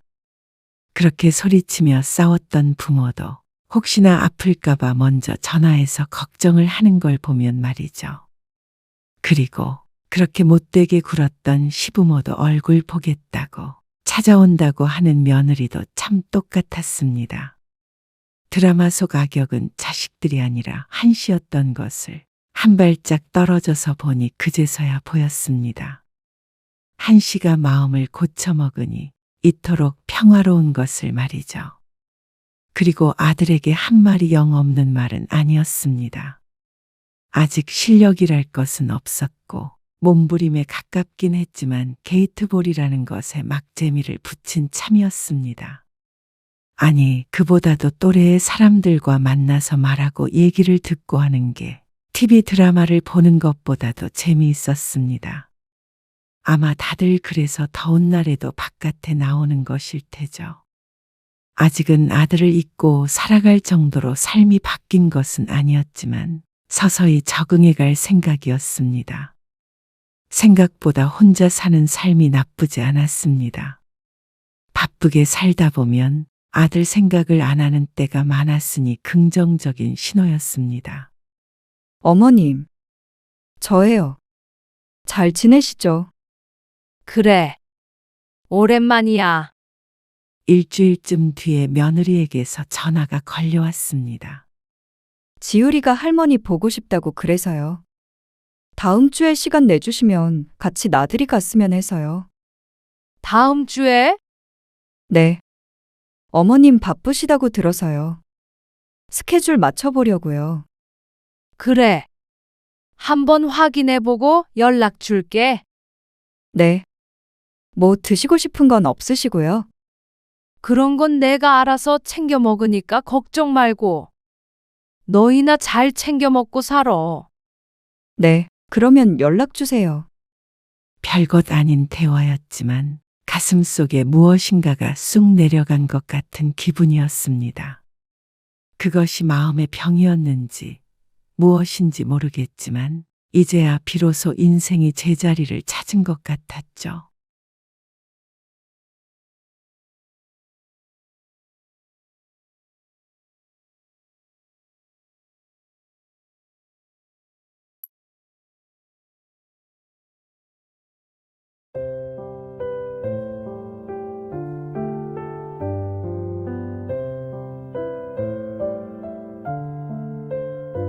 사돈 어제 어디서 주무셨어요? 요 앞에 호텔이요. 아, 저기 건너편쯤에 있던. 네. 바로 이 근처예요. 아마 여기 어디서도 보일걸요? 가까워서 너무 좋더라고요. 거기를 애들이 예약해 주던가요? 그럼요. 저희 딸이요. 그런 거 하나는 꼼꼼하게 잘 하거든요. 키워줘서 감사하다면서 좋은 특급 호텔에 하루 묵어보라고 그러진 뭐예요? 하룻밤에 얼마라 그랬지? 아주 살벌한 금액이더라고요. 제가 딸 때문에 호강했네요. 마사지도 받고. 사돈은 어디서 묵으셨는데요?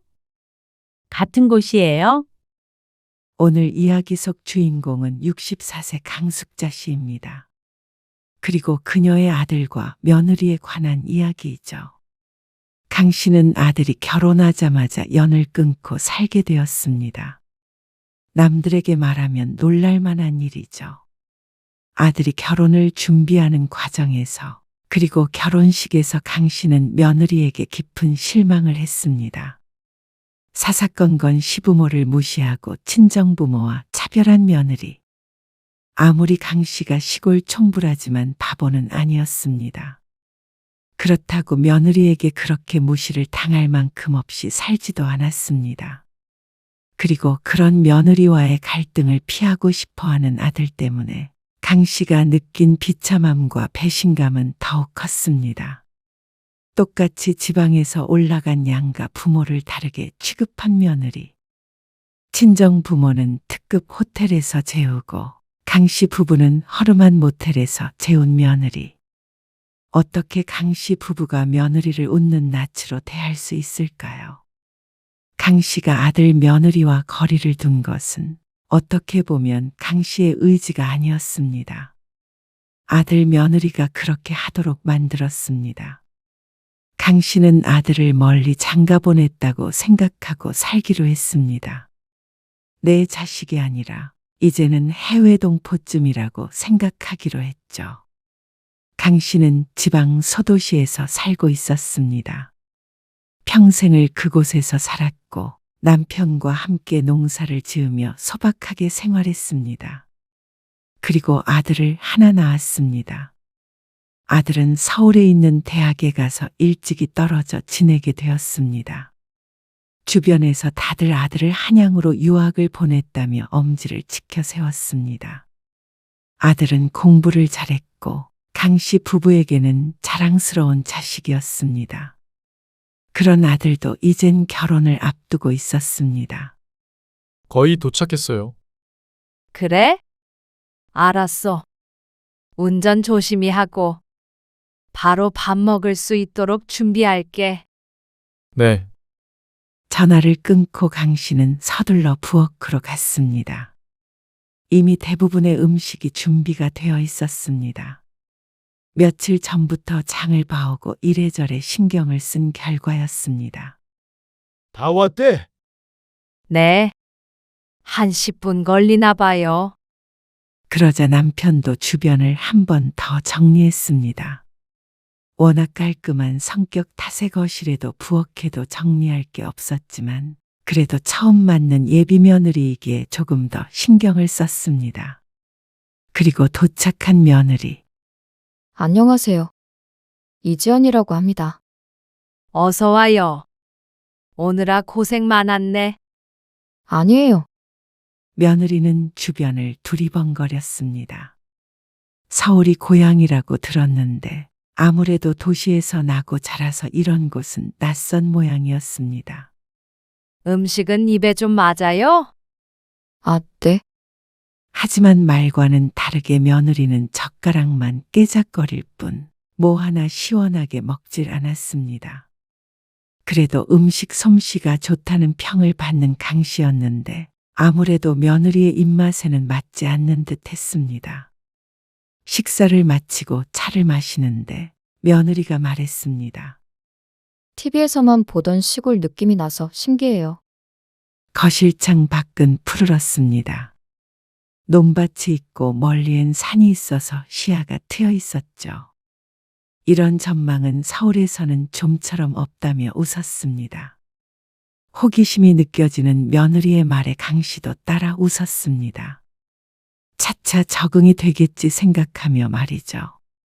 자고 갈 거지? 거리가 상당하기 때문에 당연히 자고 갈 것으로 생각하고 아들이 쓰던 방도 치워둔 참이었습니다. 그런데 아들이 며느리의 눈치를 보며 말했습니다. 그게 이번에는 그냥 올라가야 할 것 같아요. 왜? 지연이가 잘 곳도 마땅치 않고요. 너 쓰던 방 치워놨어. 이불도 다 빨아놨는데. 3시간 걸려서 와놓고는 다시 올라가겠다는 말에 강 씨는 당황했습니다. 그래, 자고 내일 가지. 출근도 안 하잖아. 남편도 의아하게 생각했습니다. 그런데 아들은 한사코 고개를 저었습니다. 그게 좀 그래서요. 아직 적응도 못했고. 그러면서 다시 한번 며느리 쪽을 힐끔거리는 아들. 그러고 보니 며느리의 자세가 좀 불편해 보였습니다. 거실에 방석을 깔고 앉아서 차를 마시고 있는데 자꾸만 꼼지락거리며 엉덩이를 들썩거렸습니다. 꼭 방석에 더러운 것이라도 묻은 듯이 말이죠. 물론 과한 추측이겠지만 적어도 며느리가 이곳에서 묵고 가는 걸 원하지 않는다는 건 충분히 알 것 같았습니다. 그래, 올라가 봐. 다음에 또 오면 되지. 네. 금방 다시 올게요. 아쉬운 마음을 뒤로 한 채로 강 씨 부부는 아들을 보내기 위해 일어났습니다. 어머, 이게 뭐야? 현관에서 신발을 신다가 말고 며느리가 비명을 질렀습니다. 화들짝 놀라며 신발을 신은 채로 집 안으로 올라섰죠. 왜 그래? 바퀴벌레가 있잖아. 아, 그래? 그래라니? 무슨 집에 바퀴벌레가 있어? 시골은 원래 이래. 주택이기도 하고. 아들의 말에도 며느리의 인상은 펴질 줄을 몰랐습니다. 바퀴벌레 약도 놓고 하지만 종종 이렇게 보일 때가 있었습니다. 집안에서 발견되는 경우는 흔치 않지만 그래도 없는 일은 아니었죠. 도시의 고층 아파트와 비교를 하자면 요즘 사람들이 놀랄만도 하긴 했습니다. 강 씨의 남편이 얼른 바퀴벌레를 잡아서 치웠고 며느리는 거의 구역질을 할 듯한 표정으로 집 밖을 나섰습니다. 마당에 서서 괜스레 옷을 탁탁 터는데 그 손길이 무척 신경질적이었습니다. 강 씨의 마음이 불편해졌습니다. 저희 이만 가볼게요. 아들 며느리를 보내고 강 씨는 걱정스럽게 말했습니다. 다시는 안 온다고 하는 거 아닌가 몰라? 바퀴벌레 하나 나온 거 가지고 안 와? 하지만 어쩐지 며느리의 깍쟁이 같은 면모를 보니 걱정이 되긴 했습니다. 과연 적응을 할 수 있을지 말이죠. 처음 인사를 해오고 몇 달 동안은 아무 일도 일어나지 않았습니다. 결혼이 급하게 진행이 되지도 않았고 그렇다고 그동안 며느리와 가까워진 것도 아니었습니다. 다음에 다시 온다던 아들은 며느리와 함께가 아닌 혼자서 내려와서 하룻밤 묵고 갔습니다. 그리고 상견례 날이 될 때까지 한 번도 며느리를 보질 못했죠. 상견례는 강 씨 부부가 사돈네가 사는 도시를 가게 되었습니다. 강 씨의 집에서는 2시간 정도 걸리는 거리였고 아들이 사는 서울과도 상당히 먼 곳이었습니다. 각자 사는 곳이 다 다르니 어느 한 군데를 선택하게 된 것이었죠. 같은 지방이라도 다르긴 하네. 사돈은 지방 대도시에 살았습니다. 강 씨의 입장에서는 서울이랑 크게 다를 것이 없어 보였습니다. 그리고 도착한 식당은 외관이 참 고급스러웠습니다. 역시 여기서 하길 잘했네. 우리 동네에 이런 데가 있나? 그러게요. 그런데 사돈 앞에 서자 강 씨는 조금 기가 죽었습니다. 강 씨도 나름대로 좋은 정장 차림을 하고 참석했지만 사돈의 화려한 옷차림에 비하면 무척 초라해 보였습니다. 순간적으로 기가 눌렸죠. 며느리가 시골에 와서 호들갑을 떤 이유가 있었습니다. 사돈께서는 농사를 지으신다고 들었는데 고생 많으시죠? 사돈의 물음에 강 씨가 대답하려고 하자 며느리가 말을 가로채며 대답했습니다. 저희 엄마 아빠는 농촌에서 하루도 못 버티실걸요? 어머, 내가 왜? 엄마 깔끔한 성격에 거기서 어떻게 살아? 종일 땀 흘리고. 거기서도 깔끔하게 살면 되지. 어우, 바퀴벌레도 있다니깐. 진저리 치며 하는 며느리의 말에 강 씨는 조금 기분이 상했습니다. 왠지 모르게 자신들을 무시하는 것처럼 느껴졌습니다. 그게 아니더라도 깡시골이니 촌이니 하는 단어들이 거슬리기도 했습니다. 하지만 화기애애한 분위기에 찬물을 끼얹을 수 없어서 어색하게 웃는 낯으로 앉아 있었습니다. 메뉴는 저희가 정했어요. 상관없으시죠? 여기가 주문하는 게 좀 복잡해서요. 일견 친절해 보이는 말투였지만 거기에 깔려있는 은근함을 강 씨는 눈치챘습니다. 비단 사돈에게서만 느꼈던 느낌은 아니었습니다. 사돈의 말처럼 복잡한 주문을 할 수는 없을지라도 사람을 깔보는 일은 불쾌했습니다. 그리고 이어지는 말에 강 씨가 받았던 느낌이 그저 착각이 아니라는 사실을 일깨워줬습니다. 사실 서울로 대학 보내고 직장도 서울로 다니니까 그쪽에 사는 사람하고 만난 줄 알았는데 저희가 여기에 살고 있긴 하지만 사실 둘 다 고향이 서울이거든요. 그래서 동양 사람 만날 줄 알았어요. 그런데 이렇게 구수한 분들과 연을 맺게 될 줄은 몰랐네요. 그러면서 호호 웃는 모습에 기가 찼습니다. 구수한 분들이라는 게 강씨 부부를 일컫는 말인 듯한데 듣기 좋은 말은 아니었습니다. 저희가 어찌됐던 간에 계속해서 내뱉는 말들이 강씨 부부가 시골에서 왔다는 사실을 강조하는 것들이었습니다. 강씨의 표정이 안 좋아지자 아들이 눈치를 보며 분위기를 환기시켰습니다. 그나저나 식장은 내년 봄으로 알아보고 있어요. 그래? 봄이 좋지? 다시 이야기는 결혼식에 관련된 주제로 넘어갔지만 강 씨는 어쩐지 밥이 제대로 넘어가지 않았습니다. 남편도 불편한지 연신 냉수를 들이키고 있었죠. 근데 집 문제는 어떻게 하실지? 그런데 집 얘기가 나오자 처음에 강 씨 부부를 무시했던 것과는 다르게 은근슬에 남자 쪽에서 해오길 바라는 눈치를 줬습니다. 그것도 좀 황당했습니다. 요즘엔 반반이 아닌가 싶었는데 말이죠. 강 씨는 끝내 거의 먹지 못한 채 자리에서 일어나게 되었습니다. 집은 밭이라도 팔아야지. 그게 금방 팔려요? 팔리는 대로 돈 주면 되지. 돌아오는 길에 자신도 모르게 씁쓸한 기분에 젖어들었죠. 그건 남편도 마찬가지였는지 한숨 소리가 간간히 들렸습니다. 죄송해요. 뭐가? 아까 좀 언짢으신 것 같아서요. 집으로 돌아가는 길에 아들에게서 전화가 왔습니다. 아들이 강 씨의 눈치를 보며 말했습니다. 그런데 나쁜 뜻이 있으신 분들은 아니에요. 그냥 신기하고 그런 마음에 악의 없이 하신 말씀이니까 이해해 주세요. 혹시라도 강 씨 부부가 반대라도 할까봐 두려운 눈치였습니다. 하지만 상결례를 하며 서로 머리를 뜯고 싸운 것도 아닌데 그걸로 결혼을 해라 마라 할 생각은 없었습니다.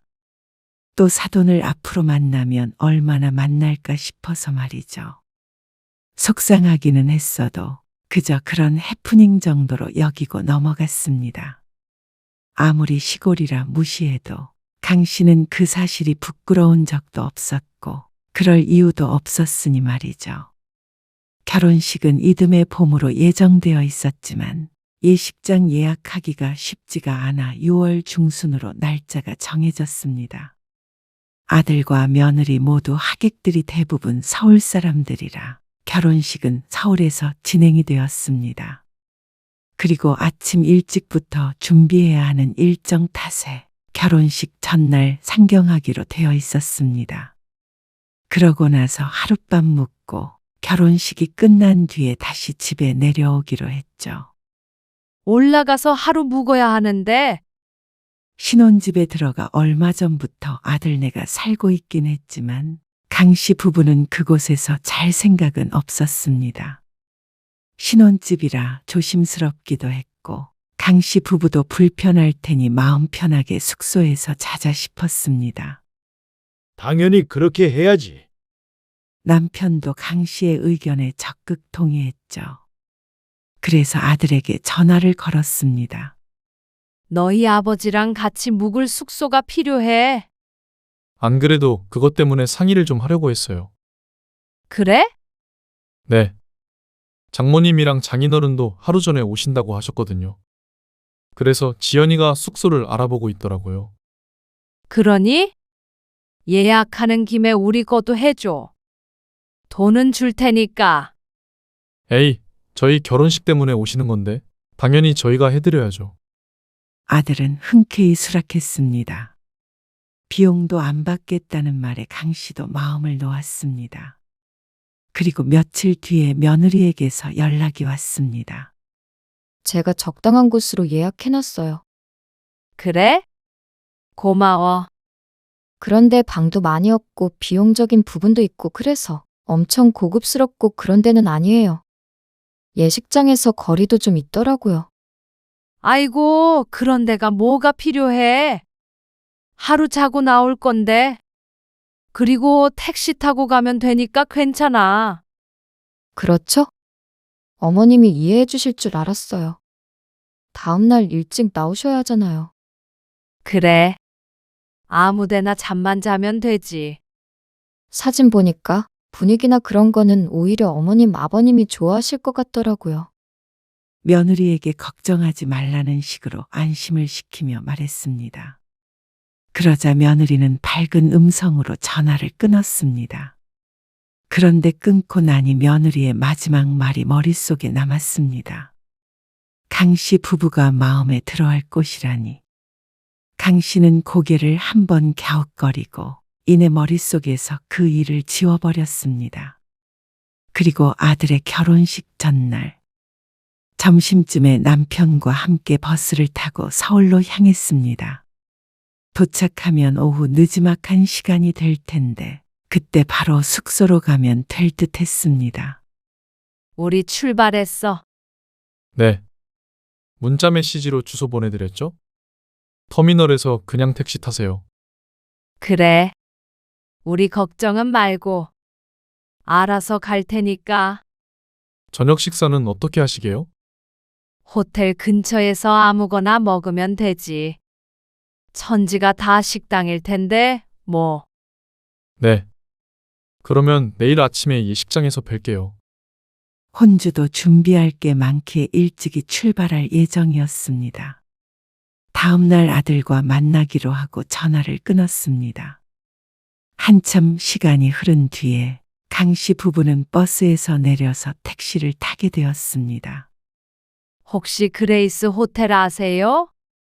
그레이스 호텔이요? 네. 거기서 묵기로 되어 있는데, 혹시 아시나 해서요. 글쎄요. 들어본 적은 없는데. 그냥 지연이한테 메시지 온 거 보여줘. 여기 주소 있어요. 택시기사는 어떤 호텔인지 모르겠다며 내비게이션에 주소를 찍고 출발했습니다. 서울이 워낙 넓다 보니 택시기사도 호텔 이름은 잘 모르나 보다 싶었습니다.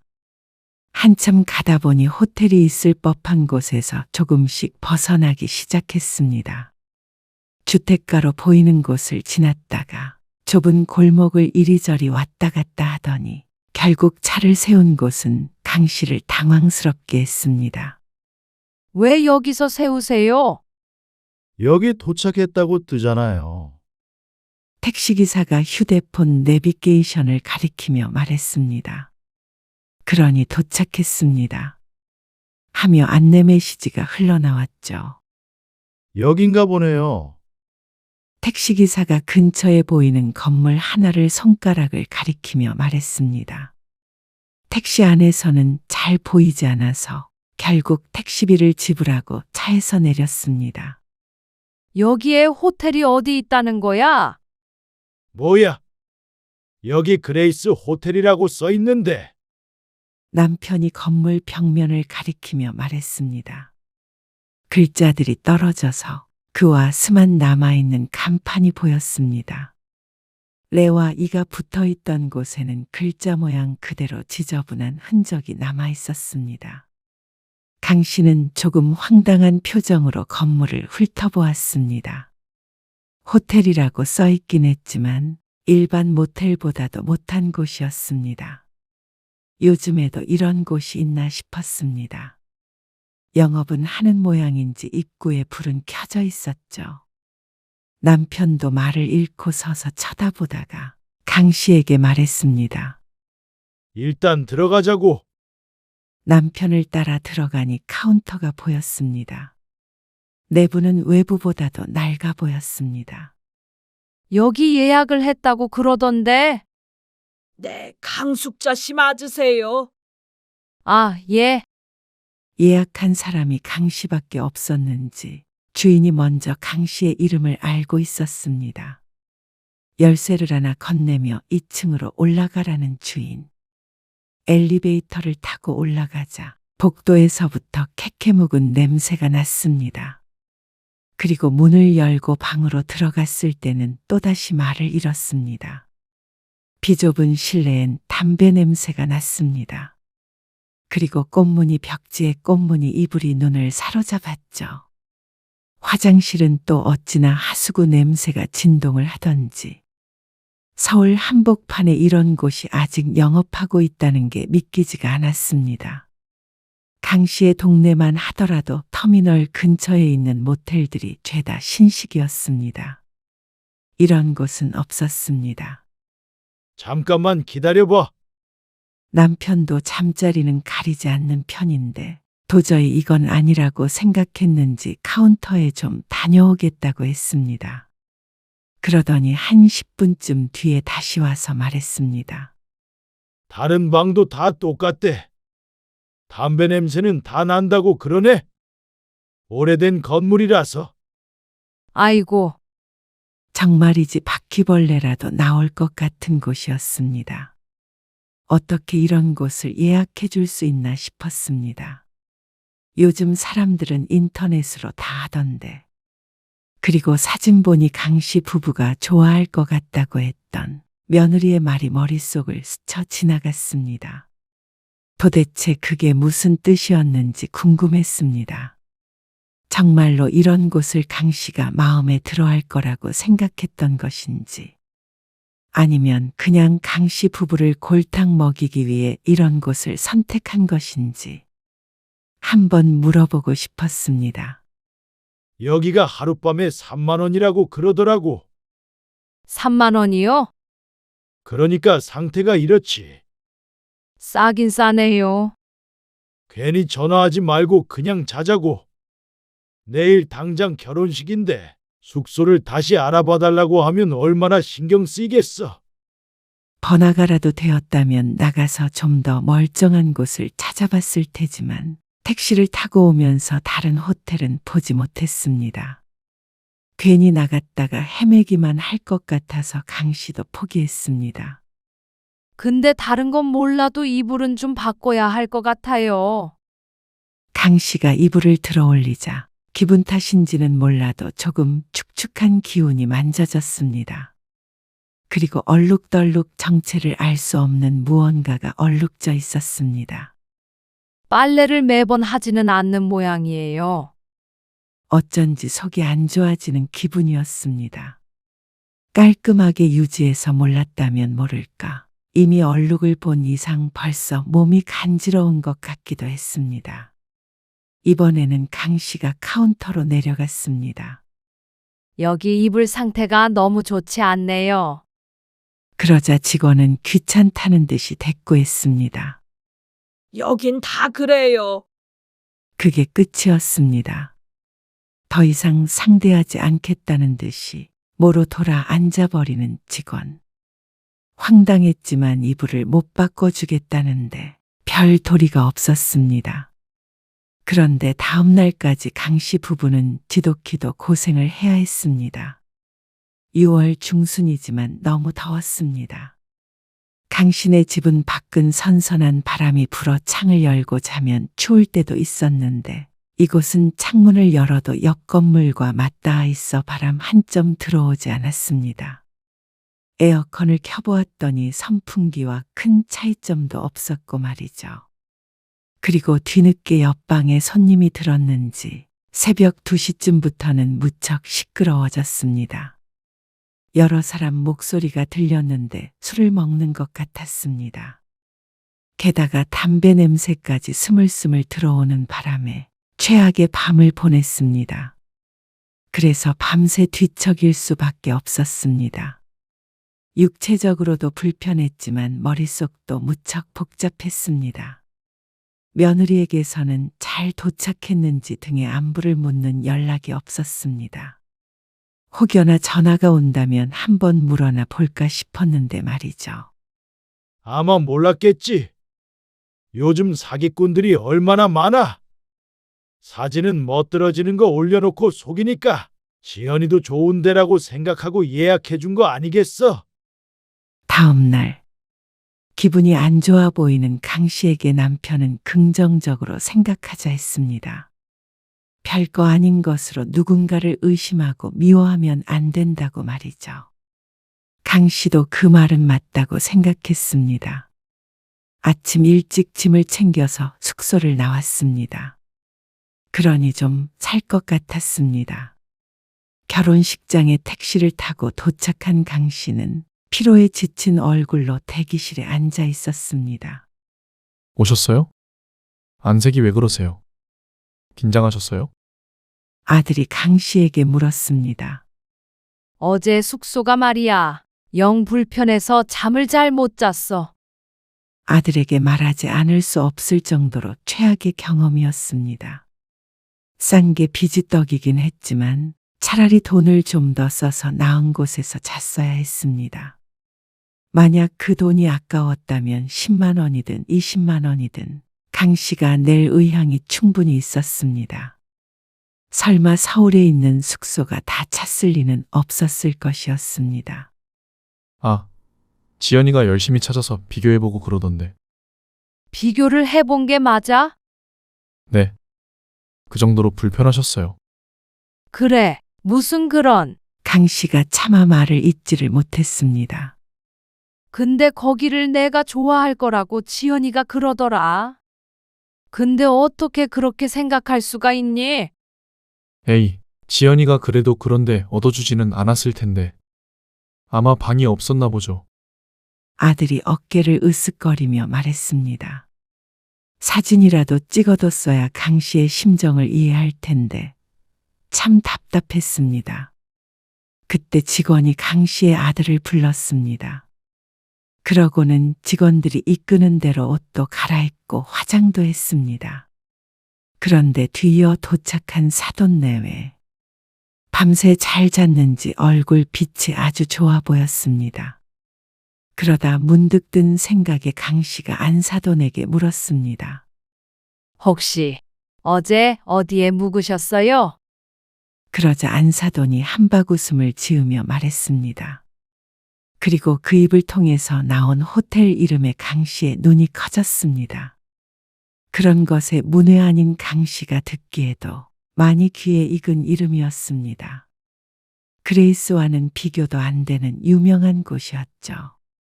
아, 저기 건너편쯤에 있던. 네. 바로 이 근처예요. 아마 여기 어디서도 보일걸요? 가까워서 너무 좋더라고요. 그래서 늦잠을 잘 뻔했다며 웃는 사돈. 거기를 애들이 예약해 주던가요? 그럼요. 저는 돈 한 푼 안 냈어요.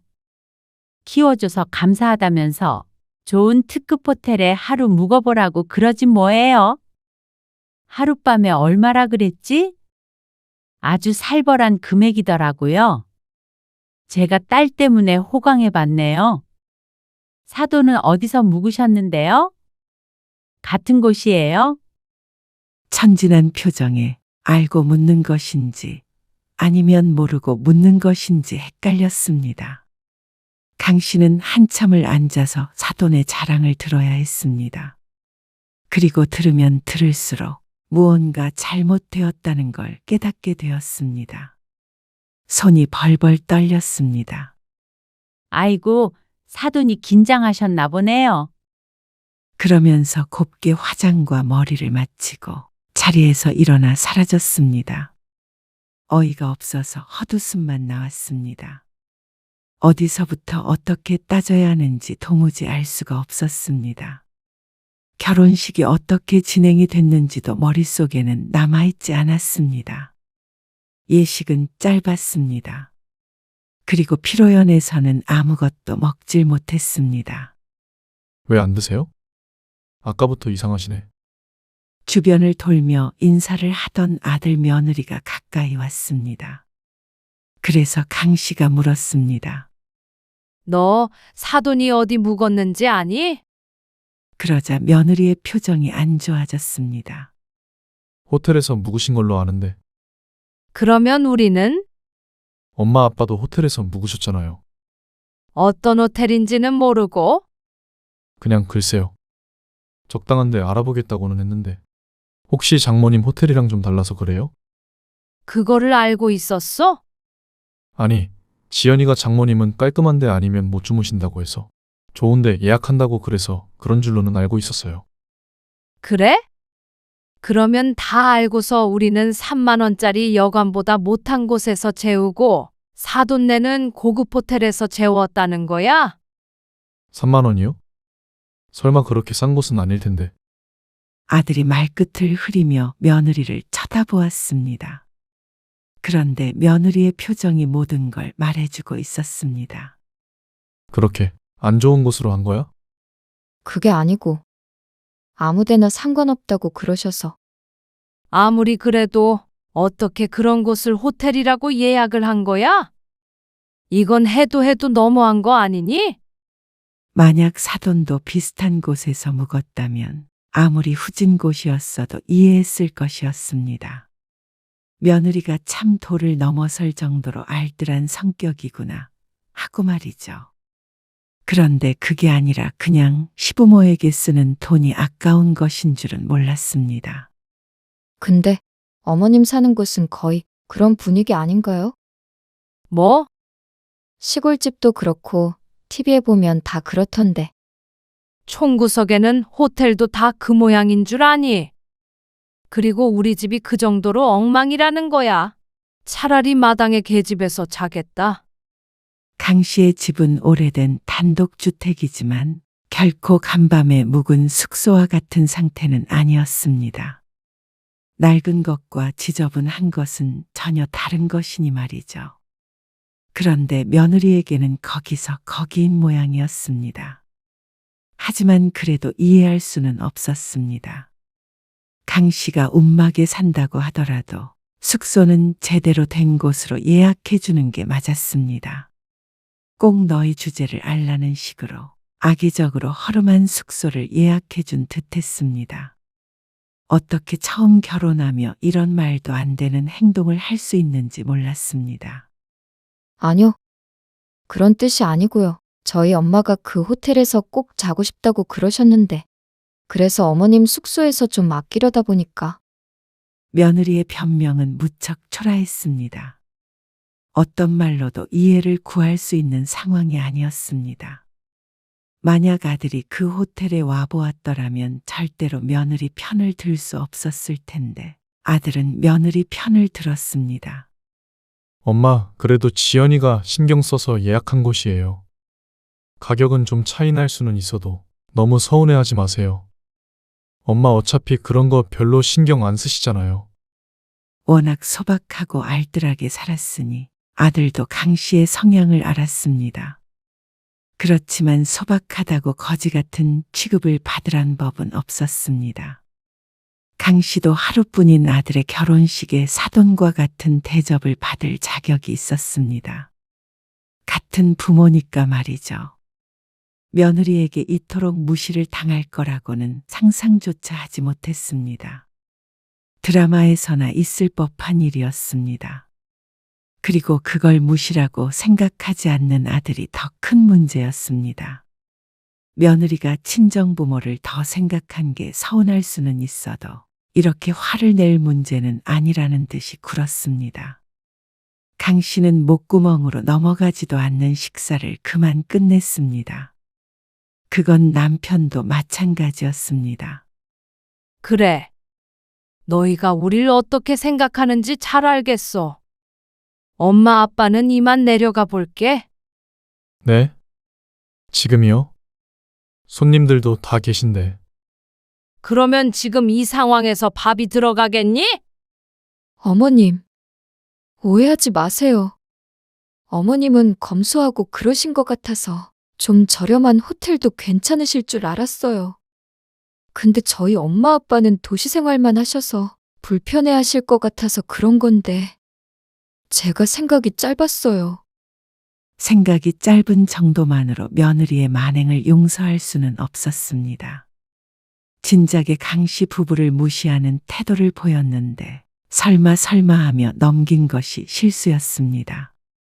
지금 이런 행동을 보이는데 더 나중에는 어떤 취급을 당할지 알 수가 없었습니다. 이미 결혼식은 치렀으니 우리 손은 떠난 것 같긴 하지만 앞으로는 시골에도 오지 말어라. 그렇게 질색하는 더러운 곳에 굳이 찾아올 거 없어. 엄마, 좋은 날 왜 그러세요? 좋기는 저희나 좋지.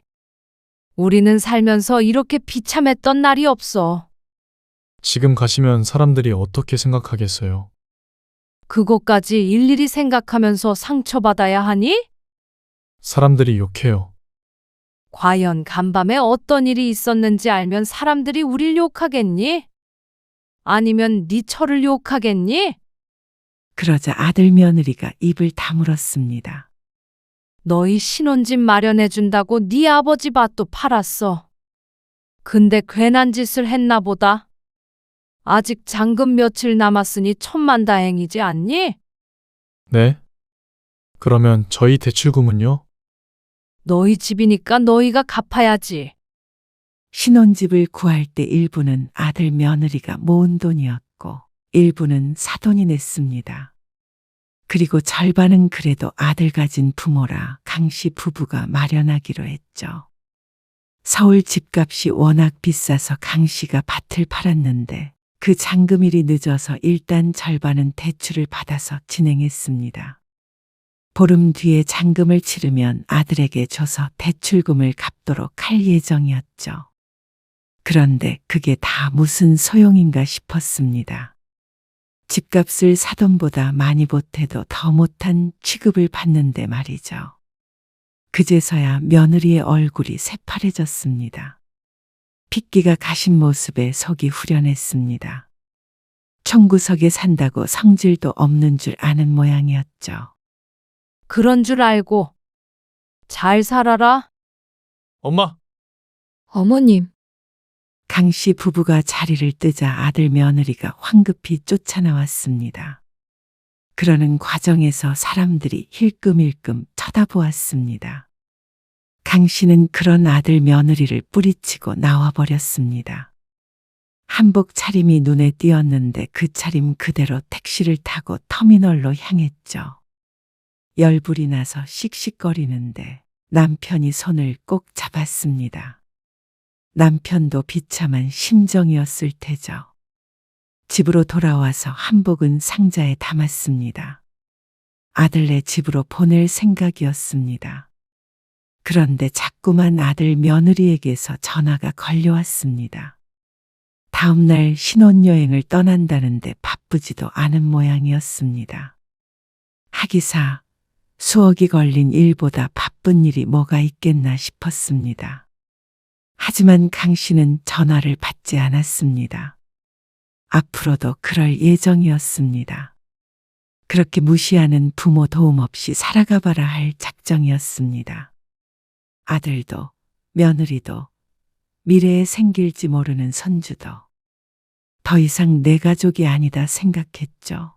어쩌면 우스갯소리로 했던 해외 동포보다도 못한 사이였습니다.